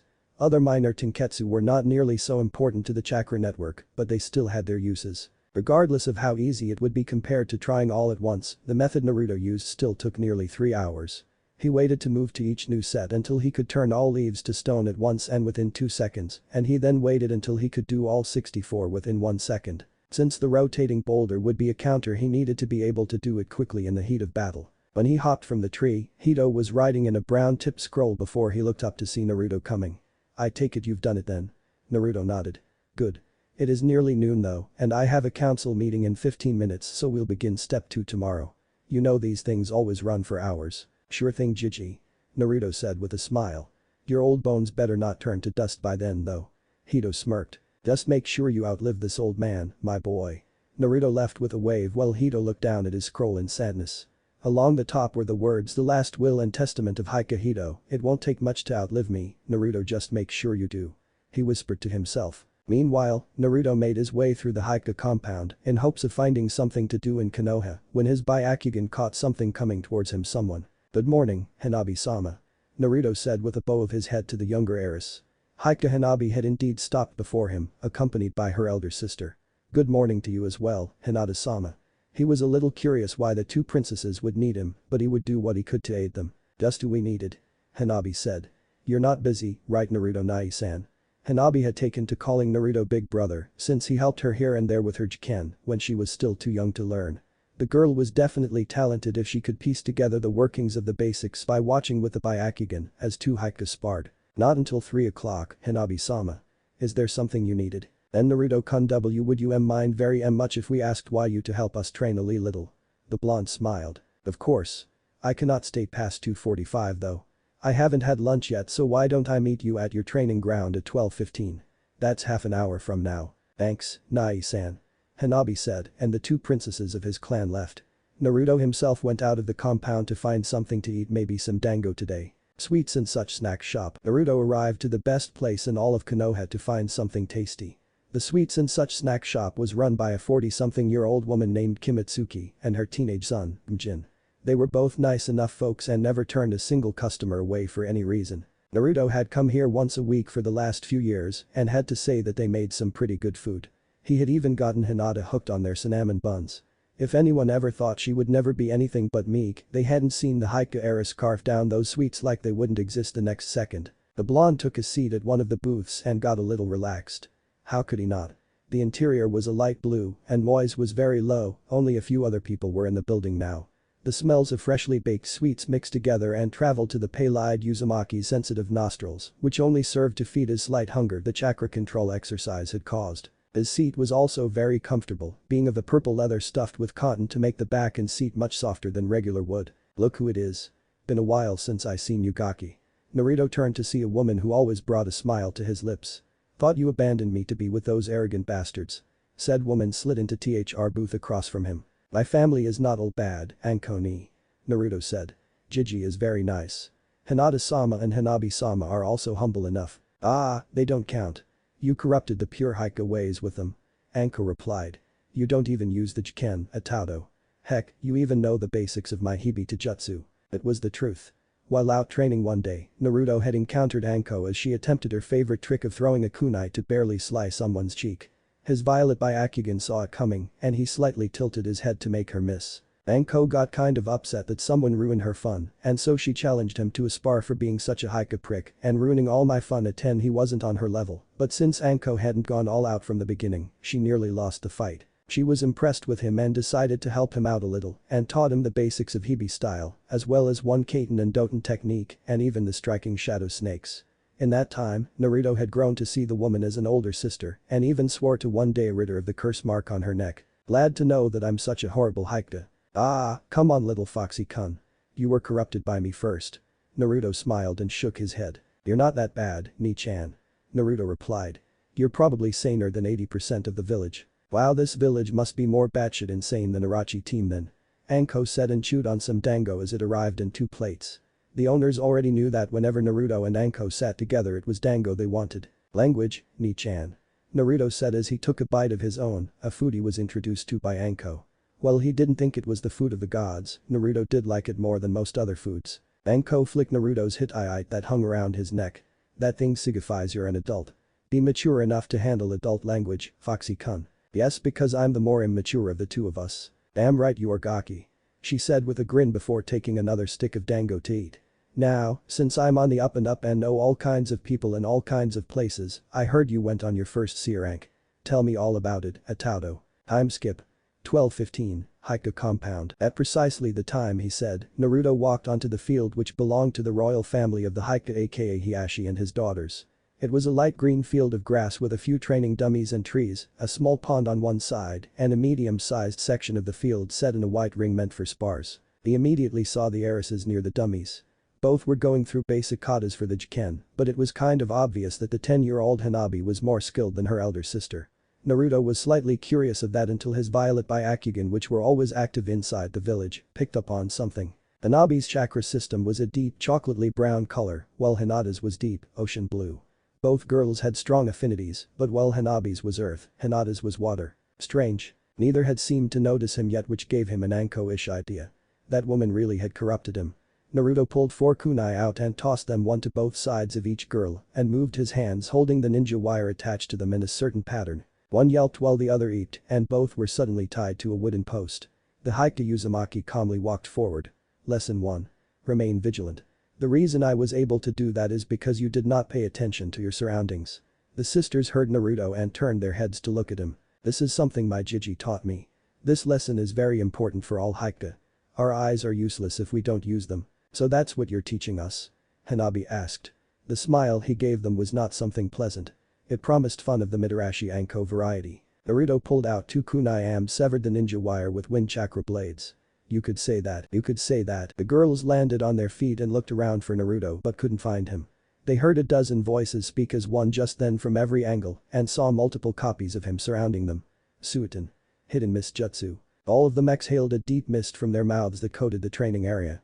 This is the signature jutsu of the 7 swordsmen of the mist. Naruto said, though the sound echoed all over, making it impossible to discern his location. Hidojiji learned it from an Uchiha when he was in Anbu and taught it to me, since he can't make even 5 cubic feet of mist. The byakugan can partially see through it, but since the mist is purely made of chakra it distorts your vision. We can't use our eyes then. Hanabi complained. She heard a whizzing sound and barely rolled to dodge 3 kunai. It's time to show you just how much vigilance can save you. This exercise will teach you to use your regular vision and hearing, so you can know just how big an advantage the byakugan supplies. The objective is to take as little damage as you can before 245. If all my clones are dispelled then the mission ends with you succeeding. If you can both stand by the time I must leave, the mission was successful. If not, mission failure. But how many sea clones are there? 5 each of water, stone and wind. All of them are weaker than me with about 20% of my skill and strength. Hajime. Hinata and Hanabi had decided to stick together for this and stood back to back. Their eyes scanned and ears were sharp for anything that may come. Both had the byakugan deactivated because the mist made everything blurry and fuzzy. Hinata had a kunai pulled out in each hand, held backhand just in case, and Hanabi was tense, ready to dodge, and had a single kunai in her right hand held the same way. The first wave began with shuriken from all around them. They heard it and the heiresses rolled to the left, under a few of the star-like blades, and heard as they made a rather loud noise which echoed among the mist. Clang. Clang. Clang. The girls rose up just as one clone was in front of them and tried to jiken them both in the chest. Out of instinct, Hinata threw her left shuriken and it pierced the clone's forehead, causing it to dissolve into water. Hinata smiled, gaining a little confidence at that. Perhaps she wasn't nearly so weak as everyone thought she was. Meanwhile, Hanabi had heard a shuriken whirling for her elder sister and decided to deflect it with her kunai, knocking it to the ground a few feet away. The girls were once more back to back and completely vigilant. They kept ears open and heard something. Something that caused them to immediately separate and jump away from each other. Sukin. Salty tears. Dozens of sharp blades of water hit where they just were, and another Naruto clone landed right there only to dissolve into water as shuriken pierced him from both sides. Hey, are you okay, Ayamoto? Hinata asked. I should be asking you that, Ni-chan. Hanabi replied smugly, but her eyes widened as she saw a clone appear and kick Hinata in the back to send her forward. Just as Hanabi launched her kunai at it, the clone kicked the ground. Iwakin.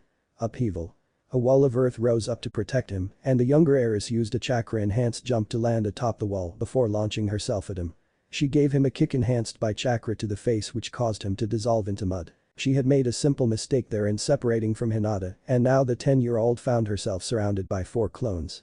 Oops, she muttered. One launched a kick that she ducked under, but the second kicked her back while the third kicked her up. As she was in mid-air and in pain from the bruises she would get, she twisted and launched shuriken downward, making one disappear in blades of wind and another be gone in a puddle of water. She landed in a crouch and felt the throbbing in her stomach and back. She blocked out the pain and simply looked at the remaining pair as she pulled out 2 kunai. She was not prepared for the smoke bombs landing at her feet since she was so focused on them. They released a purple cloud and she immediately felt herself becoming exhausted. Sleeping gas was her last thought before falling into unconsciousness. Meanwhile, Hinata was standing and locked in battle with 2 clones. She had dispatched a wind clone and 2 stone clones earlier, but then these tried to hit her with kunai that had a blade of wind 2 feet from the tip on them. Every time she blocked one with her kunai, the kunai were cut into. She jumped back from one slashing but felt her arm being cut. In the battle her arm sported a few cuts, as well as her face had one on her cheek.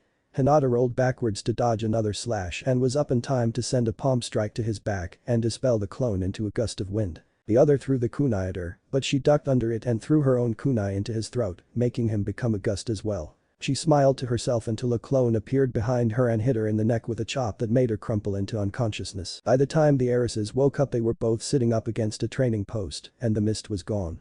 They saw Naruto sitting across from them and neither had any wounds or pain to speak of. What?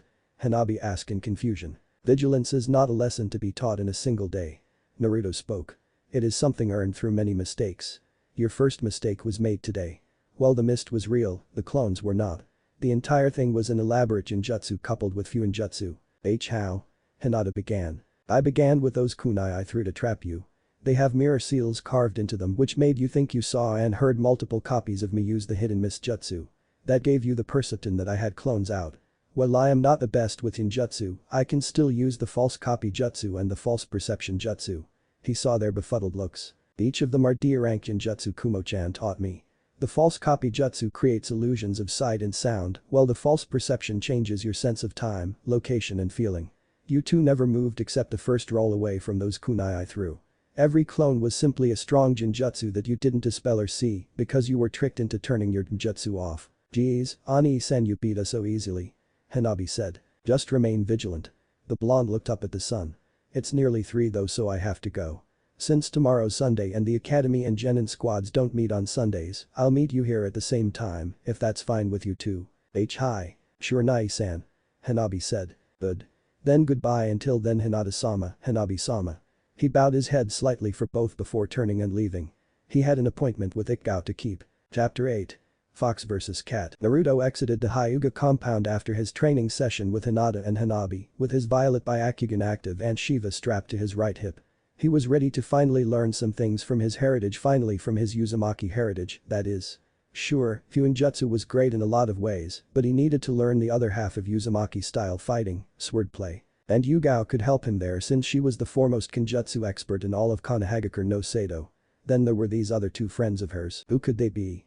Well, Yugao had said neither was a student of his mother, which means that it wasn't Fury or Itachi, although Itachi was a Nukenin anyways. He would just have to wait to find out. Naruto shook his head as he stepped onto the right training ground. He would find out soon, very soon. Because of his violet byakugan, Naruto didn't have to look around and simply walked forward until he could see a group of 3 Konoha Kunoichi. One was Yugao, and the other he knew as Konoha's premier genjutsu mistress, Yuhi Kurenai. The last wasn't that Kiba's older sister. And Yuzuka Hana, that was her name. Right on time, Naruto. Yugao said with a small smile to the boy. Of course. I made sure to stop my training with Hinata-sama and Hanabi-sama in time for your lessons, Yugao-sensei. Naruto said with a bow of his head. His eyes did catch Kurenai perking up at the mention of Hinata. You were training with my student? The red-eyed woman asked. Hi, Kurenai-san. Naruto admitted. We are cousins and both sisters requested I aid them in their ninja training, so I complied. They are the heiresses of my clan, after all. Oh, and what did you teach them? Hana asked, very curious what one genin could actually teach another. Probably nothing special. I used a Jinfuinjutsu of my own creation to trick them into thinking they were fighting a platoon of my elemental clones until they were beaten and then allowed them to awake before explaining how vigilance is far more important than any taijutsu. Wait, are you sure you're a genin? Hana asked. I have only passed my genin examination and have yet to be promoted again since my instatement in the ninja military 2 months ago, Hana-san. He answered formally. Anyways, Yugao said. Why don't we make introductions and include our likes, dislikes, hobbies and dreams? The 3 of us have agreed to act as your sensei since your mother did so much for us, Naruto. Unless you have a problem with that. Naruto's eyebrows raised fractionally, but he was firmly within the void since the beginning, so not too much. I thank you. That is more than I could have hoped, Yugao-sensei, Hana-sensei, Kurenai-sensei. Well, I'll go first then. My name is Inyazuka Hana, Chunin of Konoha and heiress to the Inyazuka clan, but you already knew that, I guess. I like animals, healing and helping people.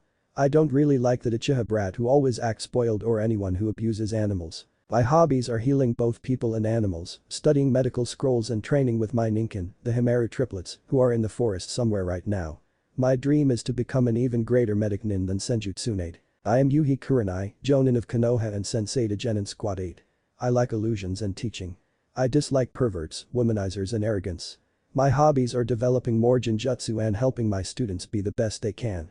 My dream, I suppose it is to become the greatest genjutsu user in the whole elemental nations. And I am Yuzuki Yugao, Anbu captain of Konoha.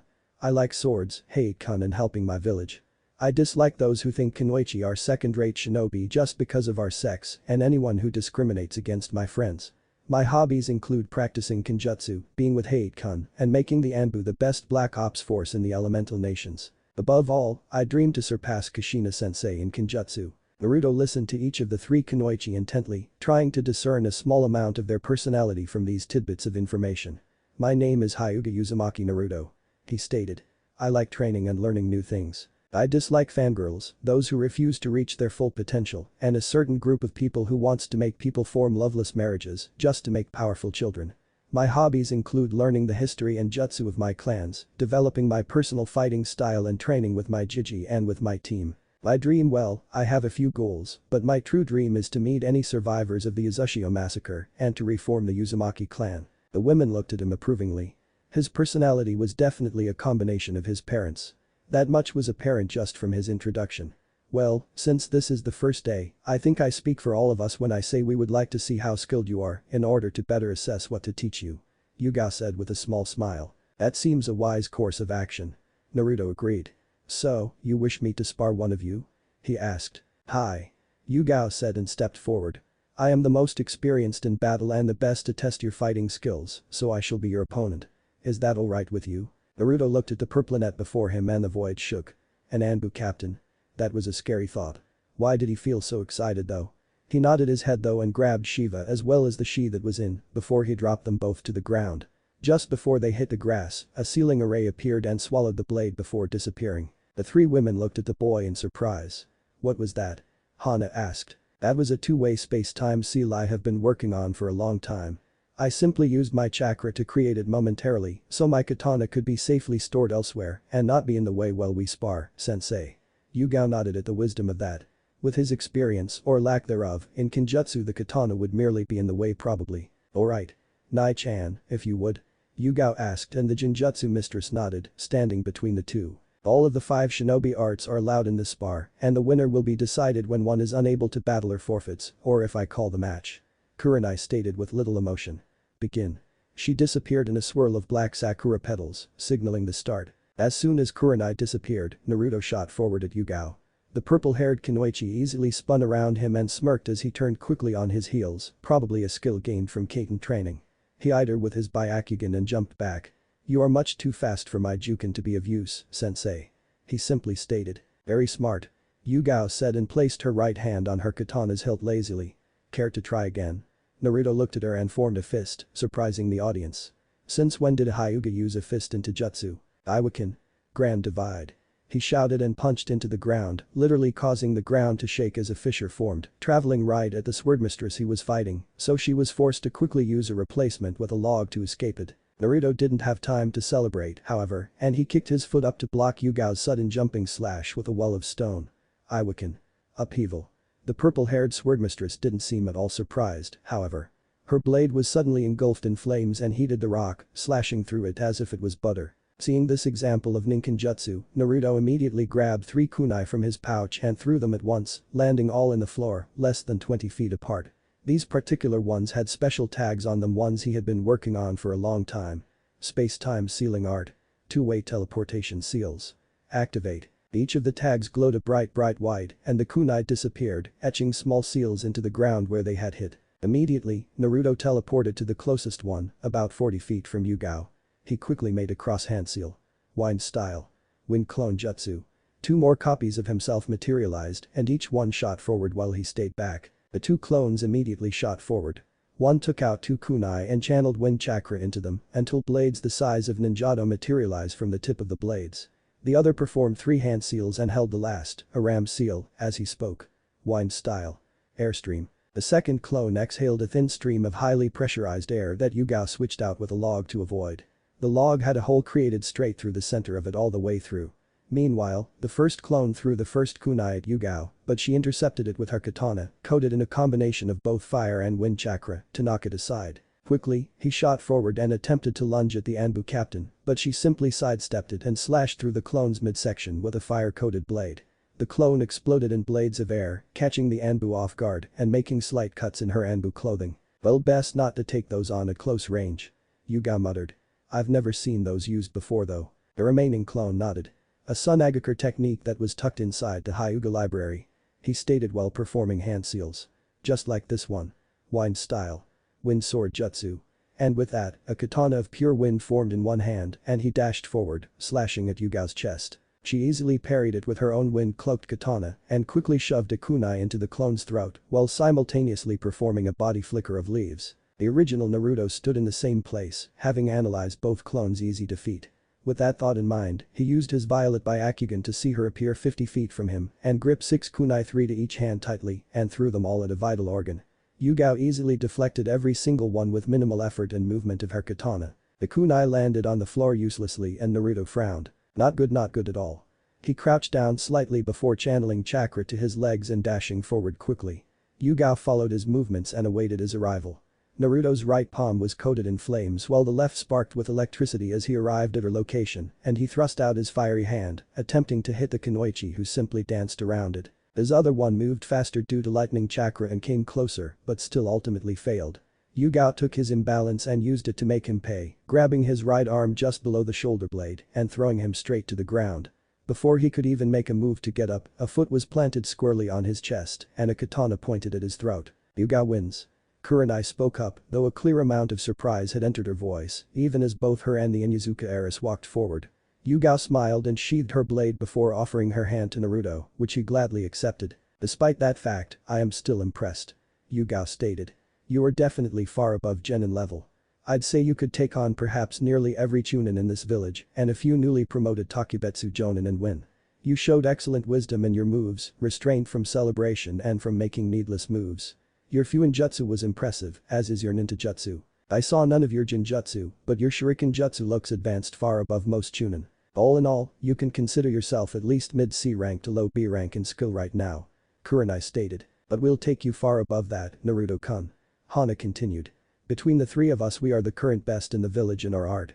Kinjutsu, Jinjutsu and medical ninjutsu. While Kushina, Itachi and Tsunade-sama were indeed stronger in these aspects, none have been in the village for a very long time and only Tsunade-sama is likely to ever come back since one is deceased and the other is in Nukenin.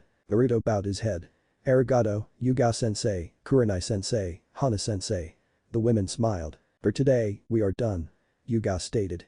Tomorrow at the same time one of us will be here to help you in our area of expertise, but we each must make schedules for now. You understand, right?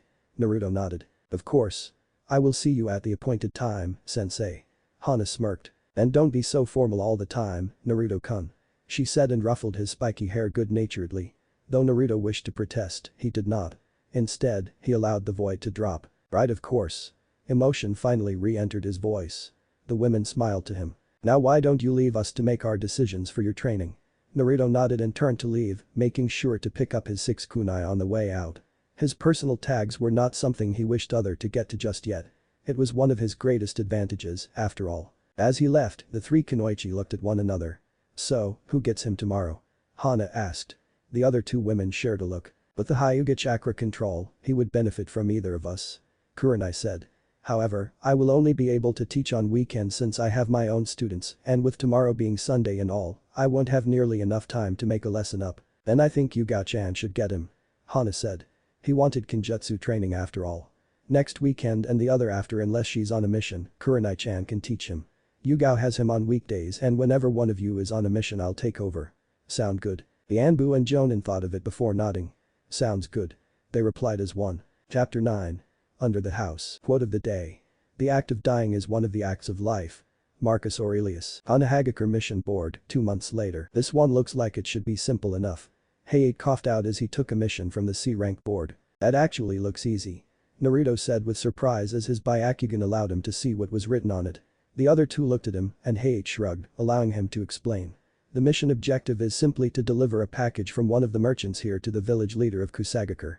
It pays 2,800 ryo, so 700 for each of us. You're right, Yakumo muttered. It doesn't sound like any fighting will be involved. She paused and thought. It's only a C rank because it requires travel outside the village, isn't it? Heiei nodded once. That is true. That is one of the ways a mission goes from D rank to C rank. The other main reason a mission may be C rank is if bandit encounters are probable or if there is a chance that the team may encounter a ninja of mid-C rank or below in a battle. So we've got an easy mission. Daihi asked. Heiei didn't nod or shake his head, rather, he looked at the mission's paper. Do not ever assume such a thing exists. He said. A mission's parameters are always subject to change. A mission is never over until we report to the Hokage its success, otherwise the rank of a mission can always go up, the risk to our lives is very real, even on such a easy mission as a simple courier one. Remember, never let your guard down and never underestimate the value of overpreparation. The Genin squad listened to Heiei's speech, ignoring the coughs as they had gotten used to them, and nodded. Hi, Heiei-sensei. They answered. Alright, we will leave in 2 hours. Gather all the supplies necessary for this mission and meet at the east gate. Heiei disappeared in a swirl of leaves, leaving Naruto, Daihi and Yakumo in the room. I guess we'll see each other in 2 hours. Daihi said and was suddenly consumed in black fire before he disappeared in a swirling vortex of fire. Naruto and Yakumo looked at each other. Does he seem a little off to you? Naruto asked Yakumo, who thought a moment and shrugged. He's probably just excited to leave the village again. The Kurama heir said and Naruto thought about it. They're probably right. He said as he saw Yakumo's yin chakra expand over her body and shadows envelop her body. See you at the gate. she said as she disappeared into nothingness as shadows swallowed her form, and he nodded before focusing his chakra and reverse summoning himself to his room through a seal he kept there. His room wasn't packed with too much in the way of furniture. He had a simple bed with white sheets and blue covers, a single dresser, a closet and 2 shelves filled with scrolls he had either written himself, bought from a traveling merchant, been given or checked out from the Hyuga library. The walls were a pale white that normal Hyuga had for their byakugan. The most unique factor of his room, though, were 3 things. The first was that seals were written on the floor, walls and ceiling of his room. The second was that items were littered over his room that could quickly be transported to his location through the 2-way space-time seals he had. The final was that on one wall was a desk covered in scrolls, paper tags, ink jars and brushes his Fuinjutsu workshop. Glancing at the room, he tapped his chin. Well, what to do, what to do? He asked himself as he wanted to figure out how to best prepare for this mission. He heard a knock at the door. Then "Come in, Gigi," he said, already knowing who it was. The old man came in, using a cane to walk. It was something he had taken to using 6 weeks ago and was the most obvious sign of his age. "You're back earlier than I thought. No D ranks today?" Naruto shook his head. "Nope. Sensei is letting us take another C rank today. It's just a courier mission to Kusagakure no Sado, and the threat of bandits or opposing ninja is pretty small." Hito nodded and took a step inside, glancing around the room. "I suppose you have some time to gather supplies?" Hito asked and Naruto held up 2 fingers. 2 hours.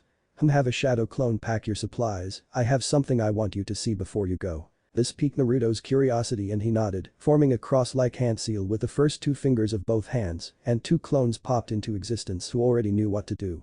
Hito left and Naruto followed right behind him. Silence reigned in their house as the 2 walked up a set of stairs and traveled down the hallway of the 2nd floor until they came to a bookcase on the left side of the hall. Gigi?" Naruto asked. "Patience, my boy."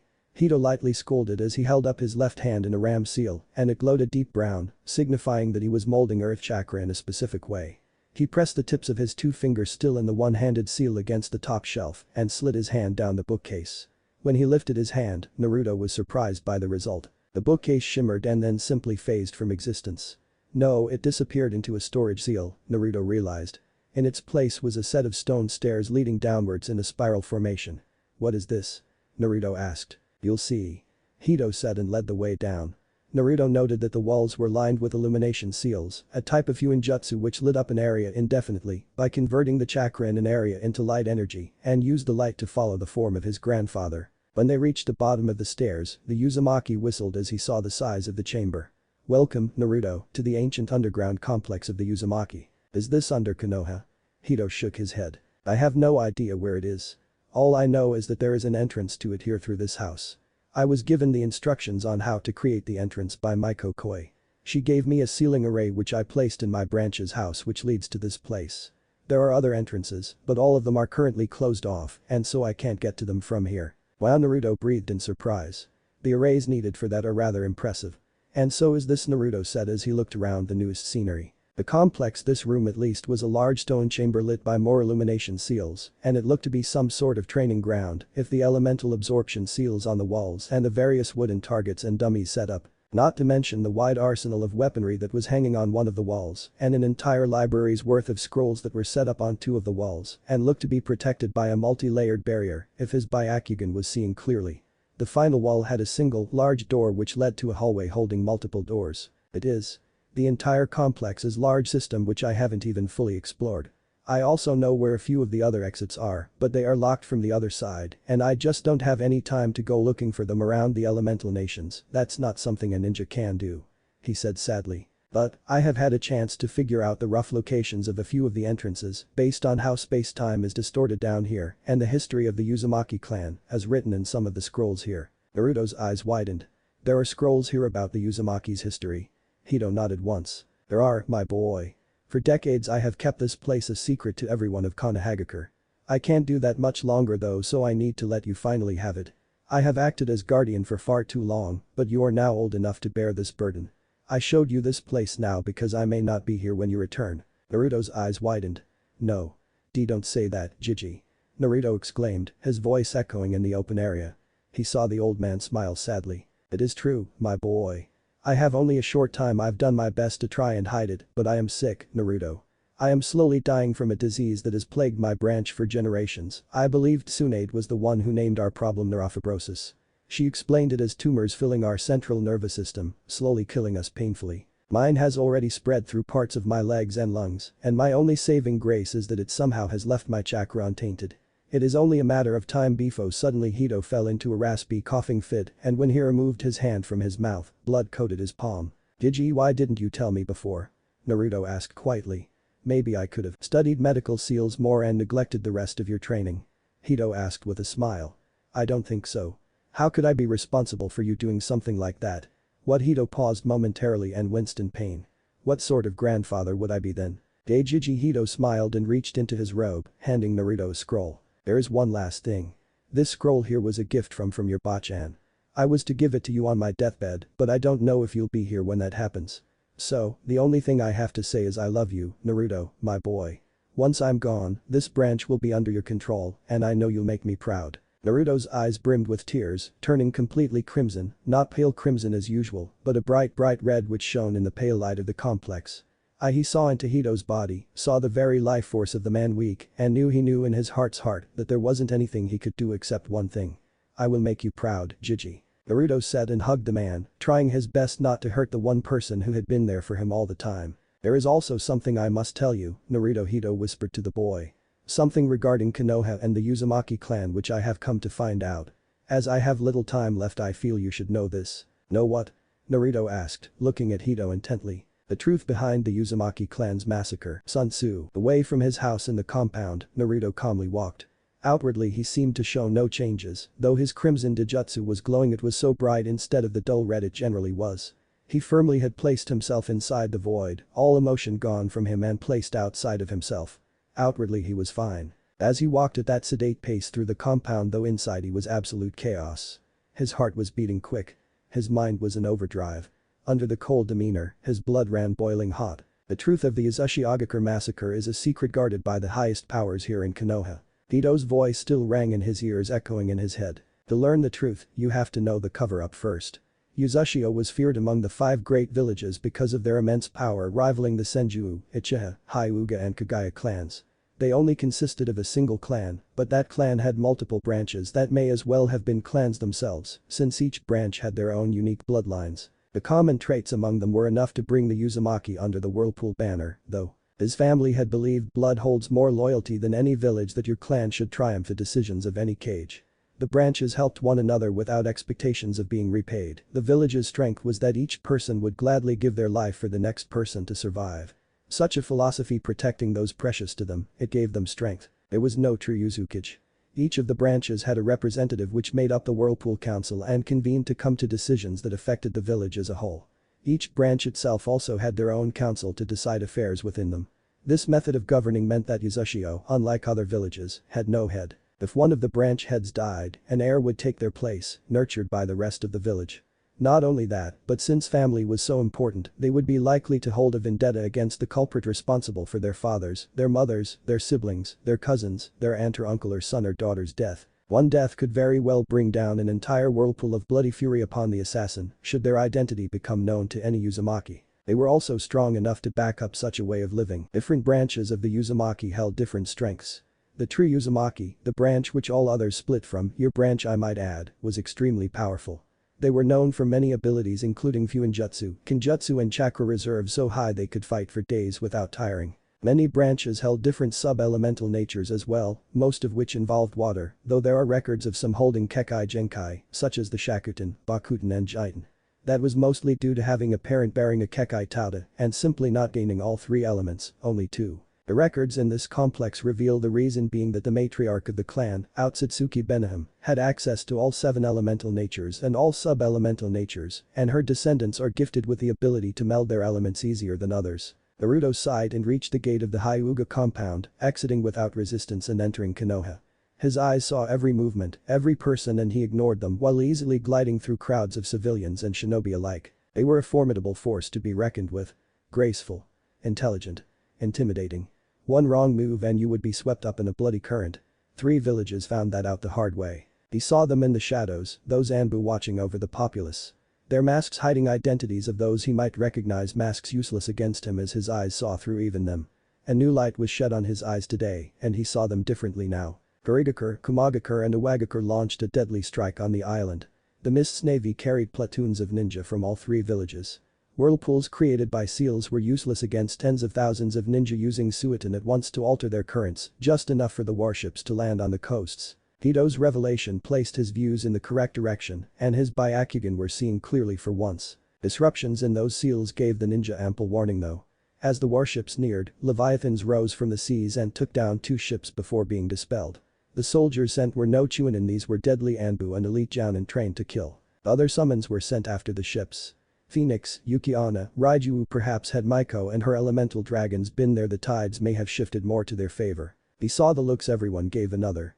Those distrustful glances that patrons and shopkeepers gave one another, paranoid looks passerby, sent another as if afraid the next one would mug them, Lear's perverted men sent 2 even mildly attractive women, and the fear their eyes held of a group of thugs taking advantage of them. Over all the almost crimes and near sins, the Anbu stood watch, guarding the village's safety, prolonging the existence of these people. They weren't living, this was not life, not the sunnies. They existed, hoping to go another moment without darkness permeating their false light. As they landed, they died even then. Against even less than a fraction of Uzumaki compared to their large battalion of both clan and clanless ninja from 3 of the great villages, they still dropped like flies. Over generations, the Uzumaki had built a style utilizing their tremendous teamwork, which covered each branch's weakness with the strength of another branch. Seals kept barriers up to protect the village until even they succumbed to barraging of A and S-rank ninjutsu. While the Uzumaki had quality ninja, probably the best in the nations, the Iwakumo Kiri alliance had numbers. Even the enduring Uzumaki clan succumbed to exhaustion. They reached a point where the crowds were so packed, it would require time to get through. Instead of waiting against currents of those dark beings who simply existed, Naruto mimicked the Guardians of Darkness, those Anbu, and took to the rooftops in order to travel at an easier pace. Even from his heightened vantage, he still was unable to lose sight of those ever-present feelings underneath the eyes of all his eyes saw. Death took the force of your brethren one by one. With each soul the Shinigami stole, the opposing force gained an advantage. Less Uzumaki meant the balance of power shifted ever in the favor of the other 3 villages. The price was drastic though thousands of ninja lost for a single Uzumaki to discontinue breathing. There were less than 1,000 of your clansmen fighting the front lines, and the 3 villages' forces paid a heavy toll to take them down. Naruto stopped as his eyes caught something strange. He focused and his eyes turned milky white, allowing him greater range in order to see what he had glimpsed more carefully. It was a light among the darkness. He spied Daihi and Yakumo together, laughing. Their eyes had that darkness, but they also had light. There were others too with that light, he knew Hito Jiji had it, Hinata-sama and Hanabi-sama, Anko-sensei, Yuga-sensei, Kurenai-sensei, Hana-sensei, Heiate-sensei. There were lights among the darkness. They had no knowledge that while those less than 1,000 noble shinobi in Kinwaichi fought, others were evacuated out of the village. Children and those not able to fight at the level needed for warfare were safely let and escaped. They scattered over the nations. Others more powerful did as well, those out on missions, but I have no knowledge on anything regarding them. Your family is out there though, Naruto-kun. These lights he had found in his dark world, he only hoped he could somehow keep them from being snuffed out. But the truth of the invasion now, I have no love for what I must impart upon you right now. Most of the defenses keeping Konohagakure no Sato safe are run by Uzumaki clan seals, and though Senju Hashirama, our Shadame Hokage, trusted his wife's clan, others did not. When he died and his brother took the hat and robe, he began a few underhanded plans. Nidame Hokage Senju Utabarama was quite pragmatic, you see. I speak from experience under his command. After decades of careful prying and snooping, calling in favors and fishing out facts from rumors, the truth became known to me. He feared that one day the 2 villages might not be so close and wished to get rid of a threat before it became too much to handle. The other 3 villages were only too happy to agree, for a price of course. He slowed his breathing and calmed himself. It was all he could do right now. That knowledge drove him to the edge just thinking about it. How could anyone stay calm when that veil was lifted from their eyes? All I can say is do what you feel is best, Naruto-kun. I don't know what path you will go down once I'm gone, but I know that you'll do the best to follow your dreams and achieve your goals. I'll be proud of you no matter what. Now, go and leave this old man to his thoughts. I only want one thing from you. Promise that you'll find your clan and keep them together for me and for your Bachan. I promise, Naruto whispered to himself and saw the gate down below. With a single chakra-enhanced leap, he landed there, the last of his team to arrive. Escaping the void, Naruto gave his squad a fake smile. Sorry I'm late, Hito Jiji had something to give me and held me up a little bit. Heiate waved it off. Just don't make it a habit, Naruto. You're ready now? He nodded and pale wide eyes became violet, allowing him full range vision for 150 meters in all directions. That extra bit had come with training and was well worth the hours of focus. "You have the package, sensei?" Yakumo asked, and he held up a scroll in one hand with a nod before tucking it in his vest. "The trip should be no more than 3 days there and 3 days back, 2 days in the village itself. On the off chance we are actually attacked, stay together and have each other's back. Alone we are strong, together we are more so." Nodding their understanding, the trio followed as Hayate sped off and took to the treetops, leaping from branch to branch masterfully. Hayate had point, Naruto watching their rear with Yakumo on the left covering them in a ninjutsu and Hayate on the right, ready to release an Enten ninjutsu at a moment's notice. Silence reigned over the group, and Naruto took the opportunity to begin molding his chakra within himself, channeling it to his ears as Hana-sensei had showed him. It was a technique created by Orochimaru, but vastly useful as anyone could utilize it to increase their hearing by exponential levels, similar to the Inuzuka's ability to mimic a dog's level of smell by channeling chakra to their nose thanks to their physical bloodline. By enhancing his ears, he heard the fluttering of insects nearby, the breeze ruffling over fallen, autumn leaves, despite it being still 2 weeks to October. Konoha's summer seemed to end earlier this year than before. He couldn't help but feel it was a sign of some sort. Shaking those stray thoughts away, he refocused and kept his sight and hearing alert, trying to locate any threats to his squad. That was his main priority and main role. Hayate took point to ensure he could lead them at a high enough pace and also to make certain any enemies before them could be dealt with quickly as possible. Ikumo kept them shrouded in illusions to keep any possible enemies from locating them.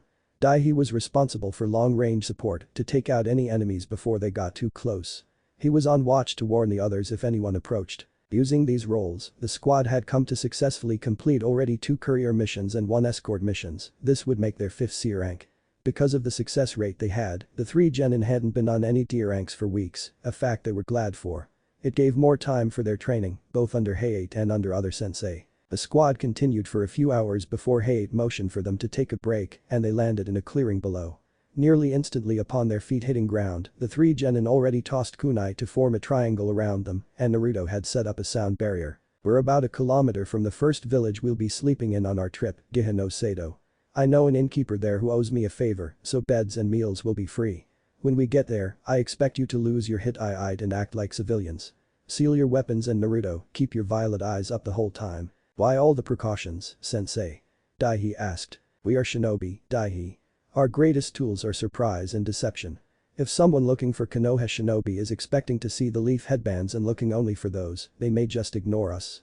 The 3 of you are skilled enough in skills other than Byakugan that I'm confident you can easily take on many low-leveled shinobi without them. You are already easily Chunin level by this point and no non-shinobi could beat you. Working together, you are easily capable of taking on even B and maybe A rank nin. Of this I am certain. Arigato, sensei." The trio spoke as one.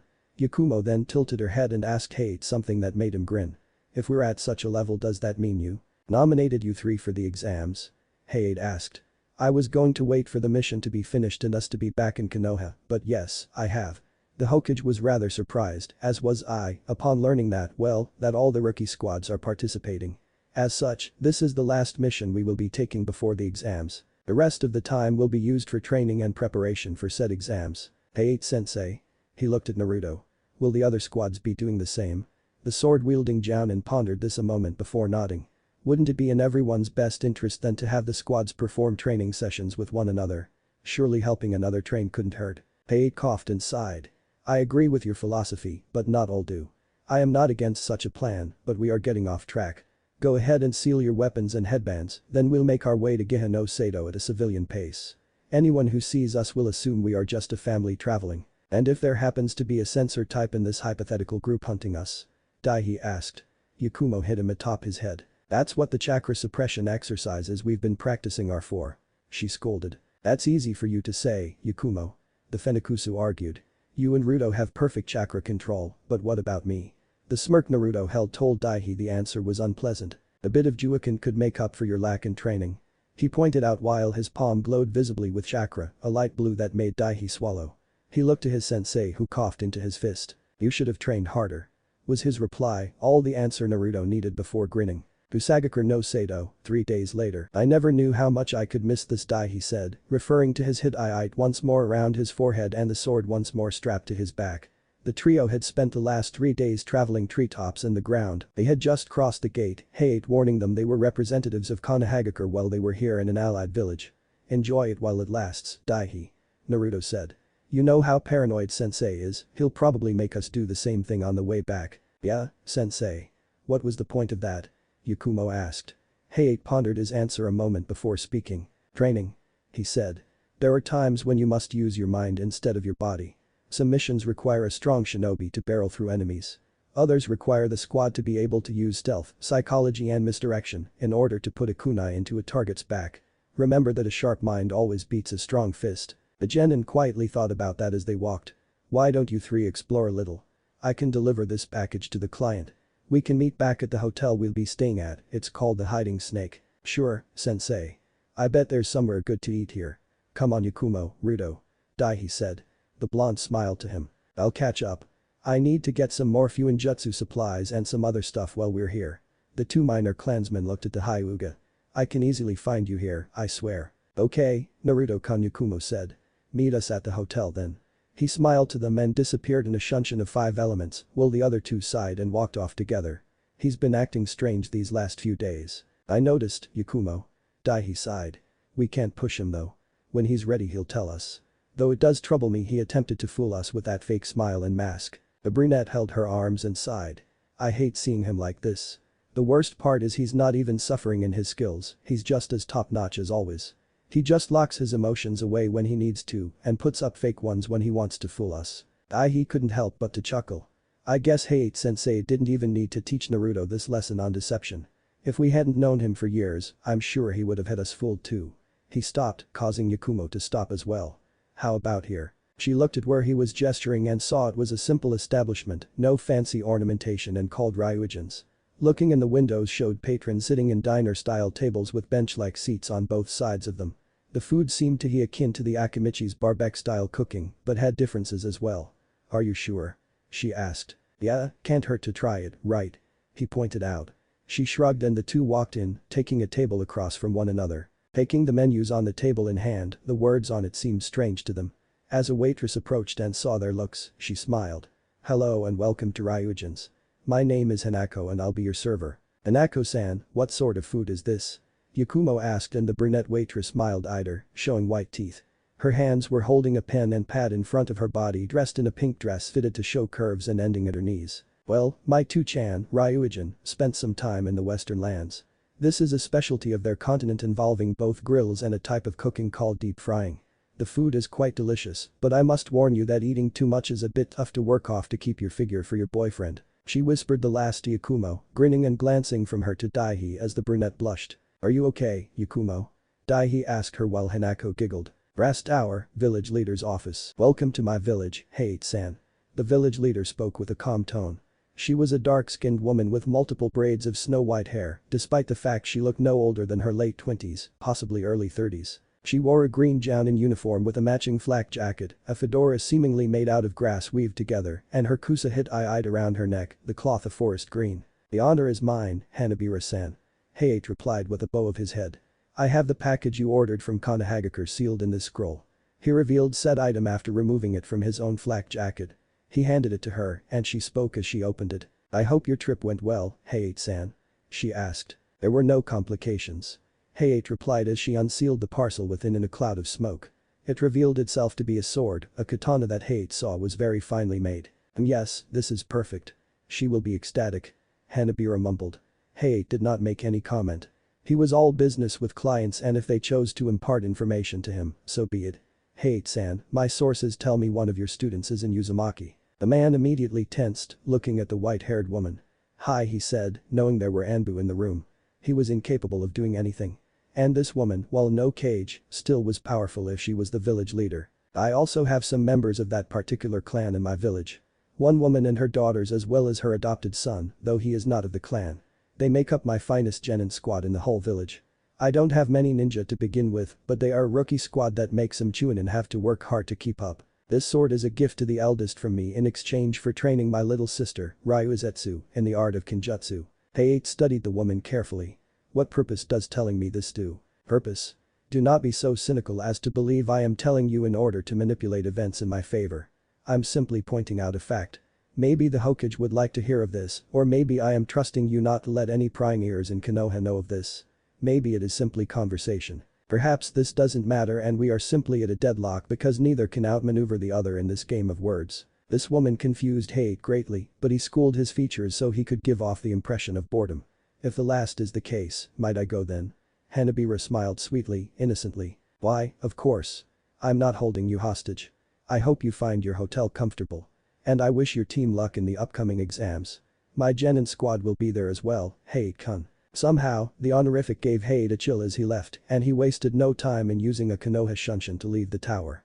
He needed to find his team, and fast. Kusagakure, ninja shop. Naruto entered the shop, hoping to find sealing supplies at this one. The last 3 had been cleaned out apparently. He was alone in the shop and smirked when he saw a shelf of ink and scrolls, completely stocked. He headed to the front counter where an elderly brown-haired and brown-eyed man stood, reading a book, though not the orange one Kurenai-sensei hated with a passion. Excuse me, sir. He looked up. Konoha. Don't get customers from your village often, my boy. He stood straight. How can I help you? I was looking to purchase some sealing supplies. Just enough until I get back to my village. The man nodded but sighed. I'm afraid I'm the bearer of bad news today, son. That there along the wall is reserved for one of the clans here in Kusagakure. I'm sure the other shops will tell you the same. Maybe if you convince them to sell you some, but besides that you'll get none. He sighed. Dealing with a clan that was not something he had planned nor wanted to do here while in a foreign village and country. If they were like the Hyuga, then it would be impossible to get anything and he might walk out promising his firstborn in the process. Just as he went to talk, the door opened and a bell rung in the store. He turned though it was unnecessary and saw a girl his age walk in. She was a redhead with the brightest hair he'd ever seen, red eyes that shone bright as his crimson byakugan had taken to doing recently with slim spectacles over them, and wore a purple button-up coat that flared outwards at the bottom to show her short shorts of the same color. Her skin was a tan matching his own and she wore a sultry smirk on her face as her eyes met his. Ah, Karen. Here to pick up your mother's order. Oh, sure Hijin. I can wait until you finish up with this one though. She walked forward, her eyes scanning Naruto's body. Hijin chuckled. Well, then you're up anyways. He was looking to buy some sealing supplies, but your mother seems to have cleaned all the shops out again. Karen, as she had been called, kept her eyes on the blonde and smiled. I don't know, maybe a deal can be made. She whispered into his ear, making the boy shiver. Recovering, Naruto smiled back. I would greatly appreciate it, Karen-san. He was about to say Hyuga but stopped himself for some reason.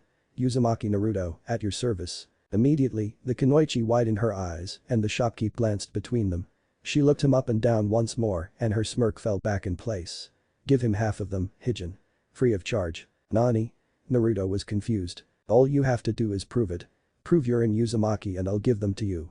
Naruto looked between the two and thought a moment to come up with a way to do as she said. The only way I know how would be my seals. But only another Uzumaki would be able to decode them enough to acknowledge I am who I say.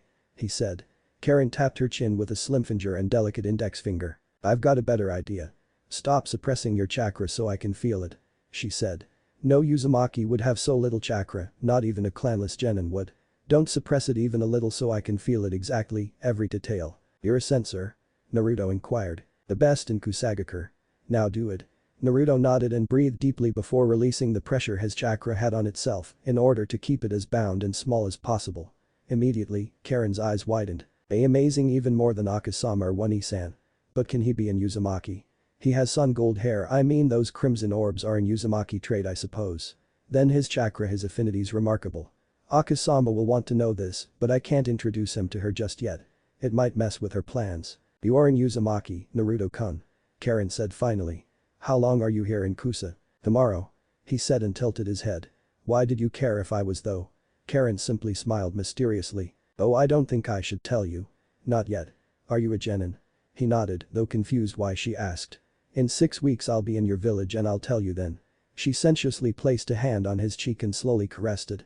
Look for me, okay Naruto-kun. The blonde blushed heavily and could only nod as she turned to leave, swaying her hips just so. I'll be waiting, Naru-kun. Don't disappoint me I think you like the reward if you show up. As she was about to leave, she looked at Hiran. Give him all of them my present to you. See you in 6 weeks at the exams. Hiran waved his hand in front of Naruto's dazed form, getting no reaction. He chuckled to himself. That Karen still he began sealing the supplies for the blonde and frowned. To think that 2 Uzumaki would be in his shop at once by accident and not know each other. Perhaps the gods had plans for those two. In his experience, coincidences didn't exist. Chapter 11. The aftermath. Keep an eye on Naruto. Hito is the only family he had, and with his death I pray the Kyuubi doesn't take advantage of it. Do you understand, Nico? Hi, Hokage-sama. And watch him Yuigao had been doing. The purplinette couldn't help but grasp her katana as she did so. It wasn't for any danger to herself or her charge, but to comfort herself. She needed to make sure it was still there, and stroking the hilt helped her calm down. It wasn't anger that messed with her nerves, it was watching her student of a few months in his training ground, his personal training ground in the Hyuga compound. With Hito gone, he was the final member of his branch of the main house, placing him as head of said branch. For the last several hours the blonde Hyuga had been training in a way she never saw him do. It was the type of high-level training many shinobi did after losing someone extremely important to them. It was either that, drink or lose yourself in grief. Sword flashing through the air, the uzumaki created several icicles that sped forward and killed another clone, but there were plenty more in its place. This protection mission had shed light on Yugao's understanding of just how powerful her student was. Alone, he was mid-chunin level, maybe high. Add in his ability to create literally an army or two of both shadow and elemental clones, thanks to his Uzumaki reserves and his Hyuga control, and that level vastly increased. That very ability was what Naruto was using to train his Kenjutsu. In the absence of his sensei in the art of the sword, aka her, he was using a massive Kage Bunshin to train on multiple levels. On the first, he was simply training his ability to use Shiva against many opponents at once. The second purpose was utilizing the fact that shadow clones relay information to the creator upon dispelling, allowing him to see his openings in both his doppelgangers and himself. Yet another aspect was having his shadow clones utilize the fighting style he was forming for himself between Fuinjutsu and the Tenshinhan, thereby training in those at the same time. On top of everything, he was simply relieving stress and grieving in his own way. Yuigao admitted that the entire method was quite ingenious, though only he would be able to use it. Maybe another Uzumaki or Jinchuriki as well. It did give her a few ideas on altering her own training regimen for the better though. Shaking her head to clear such stray thoughts, Yuigao looked at her student once more. She bore witness as he spun rapidly to block multiple projectiles thrown his way using the Iwakin's divine rotating boulder, a defense trumping even the Jukin's Katen. To her surprise, suddenly the boulder became spiked and they shot outward, dispelling dozens of clones simultaneously. That was new. Perhaps he had achieved a variation on the defensive maneuver by looking in Hito's scrolls. For another hour, Yuigao watched the fight rage on, Naruto taking quite a beating by his own hands, but also taking out each and every one of his clones in the process. Training into exhaustion was not an uncommon method of training. It served two main purposes. It allowed one to gain the maximum amount of training time, and it also increased one's chakra reserves once they recovered. Yuigao fondly remembered Kushina doing such a thing to her, Furia and Itachi to make them better faster. It was a bit of a feud between her and Minato, in all honesty. They wanted to see whose students could be better, she always thought. Then again Minato's only remaining student by the time Kushina got her team had been Kakashi, so maybe it was simply that she wanted them to have as much skill as possible to survive. Well, with all three becoming Anbu captains before their 15th birthday, Kushina did a wonderful job. It was just unfortunate that Itachi-kun had gone Nukenin on them. More thoughts Yuigao had to shake away to focus. She disappeared in a swirl of leaves down to Naruto's unconscious form and checked his vitals. He was stable, just overly exhausted, as she thought. Picking him up, the Anbu captain carried him to the house belonging to him and brought him to his room. Placing him on the bed, she looked around though she had been here before. The room was covered in designs and notes all over the walls, stacks of pages all over his desk. In only 2 days the room went from organized to this. Crossing her arms, Yuigao frowned. She didn't know what he was obsessing over right now, but she hoped he accomplished it. Placing her hand on the hilt of her katana, Yuigao disappeared into the shadows as only Anbu can. Hokage office. Here is inside to himself and took a puff of his pipe as he looked at a certain sheet of paperwork on his desk. It was official upon Hito's passing. Naruto was a named council member of the Hyuga clan. The main house had only 5 in addition to the clan head, that way should the clan head and all heirs die, there were 5 possible candidates for the position. The problem was that with the position, he became the head of household within a clan. Sensei, there has to be some way around the law. Jiraiya asked and looked pleadingly at the old man. Though he had not been in Naruto's life, he still had a certain responsibility to the kid. There's none. Here is instated. I will make the announcement following the Chunin exams, Jiraiya. I will need to give him some training in between now and then. Unfortunately, I have my doubts on whether he will sign your contract. He has his sights dead set on another 1A legendary contract in fact. This is despite the fact he has 2 others in his possession. The white-haired man raised an eyebrow. 2 contracts unsigned. Hito's mole contract and the wildcat contract he obtained on his first C rank mission. I've no doubt they will become clan contracts for him, but he only wants one summons. The elemental dragon contract of Uzumaki Maiko is his desire, and nothing will sway him, not even his teacher's offers have had any effect. Jiraiya whistled lowly. That's a mighty will. I can teach him some other things though, sensei. Doesn't he have the rest of the time off for training as ordered by Jekuhei? Hiruzen nodded. Then I'll use that time. Not all of it, you won't. The Sandame stated. He is also learning skills from Anbu Captain Yazuki Uegao, Jounin Yuuhi Kurenai, Takubetsu Jounin Mitarashi Anko and Chunin in Yazuka Hana. He doesn't want to become specialized and so he's been taking lessons to broaden his range. According to Uegao, he is extremely strong for a rookie genin. I have no doubt he will make Chunin in the upcoming exams. Hi, sensei. When can I speak with him? Jiraiya asked. I will schedule it for tomorrow. Be civil, but also express the need for him to learn when you converse. He will no doubt know how strong you are and realize the upside of learning from you. I have already spoken to Heiate and he has told me that he is supportive of this decision. Ikumo-chan will be learning from her clan, while he will be taught by a combination of his elder sister and Heiate himself. Sounds good, sensei. Now, if you don't mind I'm going to go do some research. In a cloud of smoke, Jiraiya left and Hiruzen groaned, already knowing the extra paperwork this would cause. Oh, how I wish you were here Minato. For more reason than one. Hiruzen shook his head and looked at the stack of papers on his desk, placing the one concerning Naruto in his desk drawer. Naruto will need more protection than he has very soon, if only you were here to teach him. Or even you Kushina. Taking another puff of his pipe, the Kami no Shinobi looked at the papers again, deciding he may as well begin. Draining ground 8, sensei. Kurenai looked up to see Hinata, pressing fingers together. Hey, are you alright? The crimson-eyed Ravenet looked at one of her two Hyuga students strangely. You were spaced out. Kiba said simply. We all finished the control exercise while you were daydreaming. A bark from Akamaru confirmed the Inuzuka heir's statement. I'm fine.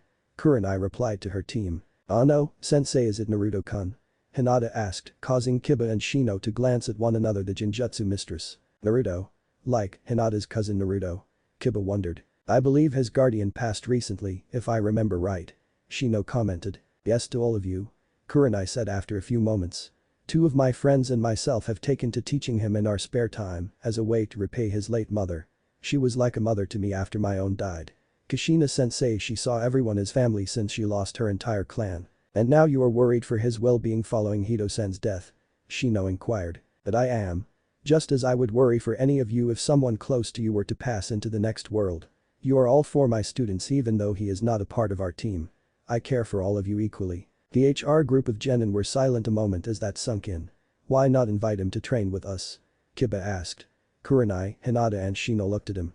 I don't know, training helps me get my mind off of bad things, so maybe he's the same. Plus, we never really hung out in the academy and it would be a good way for all of your students to bond, sensei. I agree with Kiba-san. Shino said. It would fulfill many different purposes including accelerating all of our training and enhancing our teamwork. Kurenai looked at the Hyuga heiress of her team who nodded once, conviction in her eyes. Naruto-kun has always helped me when I needed it and I would like to return the favor. I have yet to hit him in training, but I'm sure if we all train together everyone will get better. Kurenai couldn't help but smile to herself and to her team. I'll talk with him and with Heiate then. I seem to recall Naruto saying something about wanting inter-team training. Hyuga Library. The Uzumaki clan were one of the strongest shinobi clans to ever exist, on par with even the Senju, Hyuga, Uchiha and Kagaya clans. Centered around their island of Yuzu no Kuni with their own hidden village, Yuzushi-Agakur, the many branches of the clan coexisted without dispute, an entire village of shinobi who were family. Their most famous aspect was the bloodline the entire clan, every branch, shared. This bloodline was a dominant trait, always born into every infant to varying degrees. Said bloodline consisted of a healing factor massively trumping that of any clan, a natural immunity to nearly all poisons and toxins, a natural affinity towards fuinjutsu, extremely high chakra reserves, and endurance levels no other clan could boast. Other bloodlines of the clan included many sub-elements, an unnaturally high affinity towards suiton, and the strange attribute of Uzumaki blood to enhance other bloodlines when another clan and an Uzumaki had a child. It is also rumored though untested that should an Uzumaki get a blood transfusion from a member of another branch of their clan, that they would activate their bloodline within weeks. Some of the more famous members include Uzumaki Mido, Uzumaki Kushina, Uzumaki Maiko, Shadame Uzukage Uzumaki Tsunami, and Nidame Uzukage Uzumaki Arashi. The clan itself suffered a near genocide during the Second Shinobi World War, and the surviving members have been scattered throughout the elemental nations. Hanabi frowned and sighed. This wouldn't help cheer her Nai-chan up. Even young as she was at only 10, Hyuga Hanabi understood death and she saw the aftereffects of Hito's death on Naruto. She hadn't really known the old man that well and all she knew was that he was one of the strongest Hyuga to ever live. His Iwakin had been a fierce style. She knew that firsthand thanks to Naruto Nai. Pursing her lips, the heiress blew out an exasperated breath. What was she supposed to do? Well, there was his birthday soon, now that she thought about it. Could she not just plan an amazing party and pray it worked? Nodding to herself, she was decided. But who could help her? Otusama was too busy, Hinata was not nearly aggressive enough. Aggressive? That gave her an idea. There was one more person she knew who would want to help cheer Naruto Nai up. She's just scary. Hanabi shivered as she thought. I hope she doesn't decide to feed me to her pets. Chapter 12 Hokage-sama. Naruto stood before the Hokage, seemingly no difference in him despite his guardian's death. On one side of the old man, the Hyuga noted a man with snowy spikes that flowed down his back, markings under his eyes and a strange horned hit eye. Yuga-sensei told me you wished to see me. Ah, Naruto-kun, yes. He smiled, looking at the blonde. As you know the Chunin exams will be here in just over a month. Nodding once, Naruto glanced at the other man before once more looking back at Hiruzen. It will be held here in Konohagakure for the first time in 5 years. We want to present ourselves as well as we possibly can to the nobles that will show up in the third exam. Of course, Hokage-sama. Naruto nodded his understanding. Do I have something to do with that? Hiruzen smiled. Ever observant as any Hyuga. In fact, you are a major player. Your missions have caught the attention of a few nobles already, ones that want to see just how strong you are. It would be best for both the village and you if you were to give them a good show of the skills from all sides of your family. Naruto frowned at this. I'm sorry, Hokage, I don't quite follow you. He admitted. Maybe I can explain it then. The other man cut in, gaining a nod from the Hokage. I am the great sage of Mount Myaboku, Jiraiya of the Sannin and sensei to the Yondaime Hokage, your father, Namikaze Minato. The only reaction Naruto had to the man's strange dance was to give him a deadpan look, no emotion in his eyes. Right, he replied. I thought someone of your skill would be more. Jiraiya looked curiously at the boy, wondering what he would say. Intimidating. Jiraiya happens to be one of the strongest ninja of the village. Hiruzen pointed out to the young Uzumaki. Naruto nodded. I know this. Jiji taught me about many S-rank ninja, including the Sannin.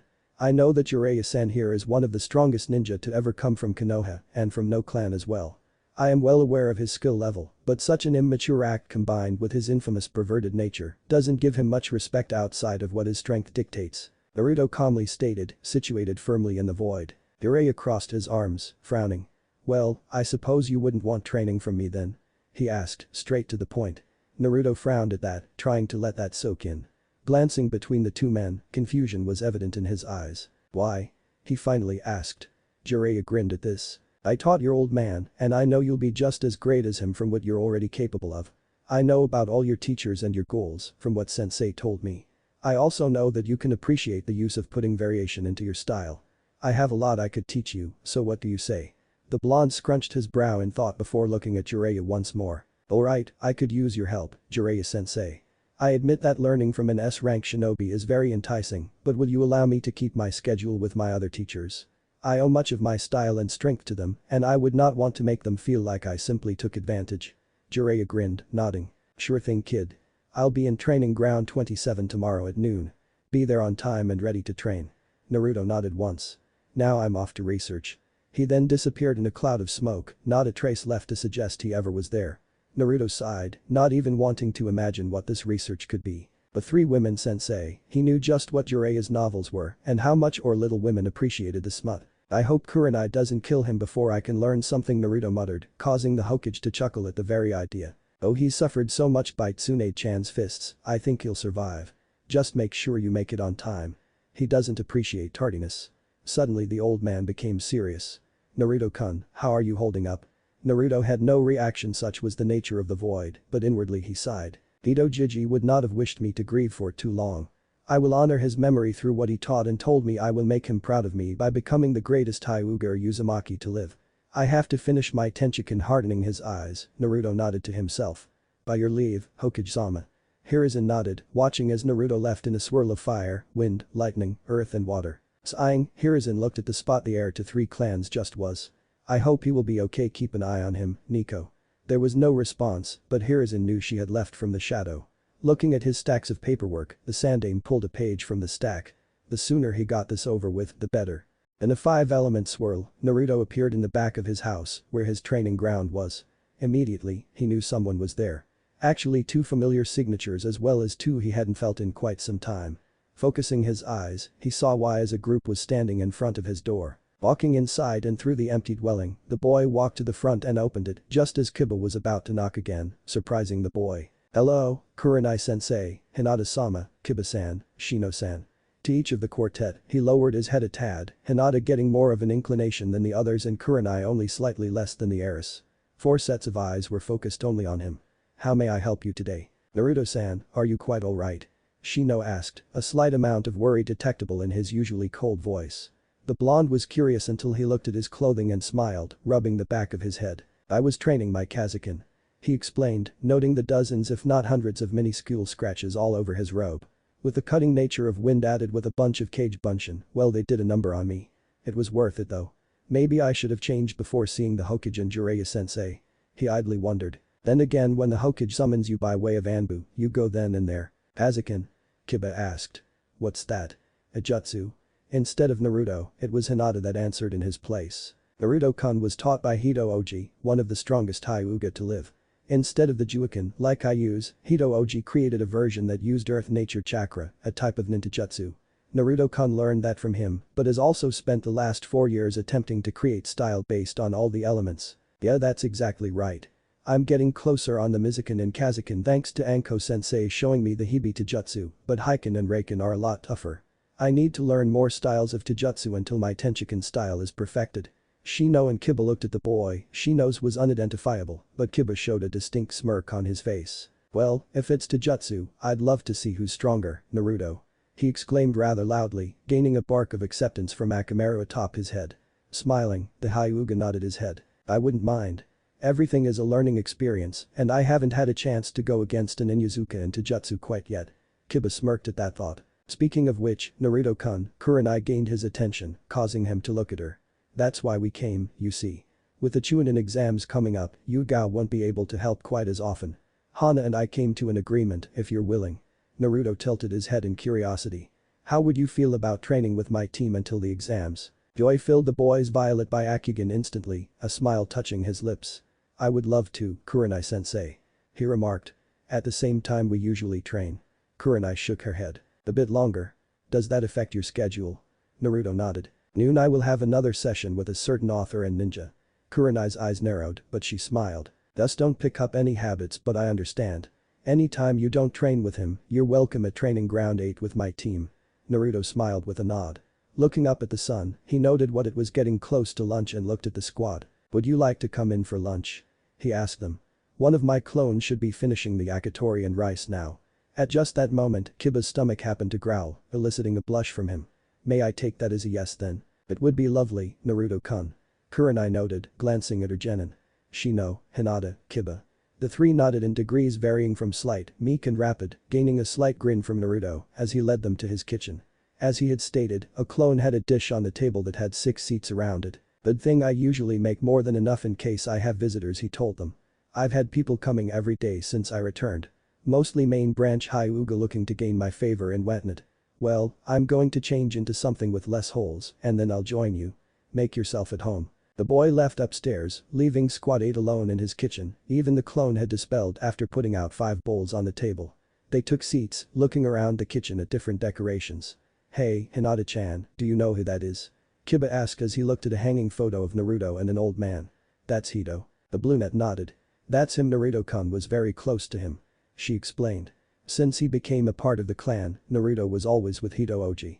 Even at the council meetings, Naruto-kun wanted to be with him. The one thing he always wanted was for Hito-oji to be proud of him. "Since he became a member of the clan?" Shino asked.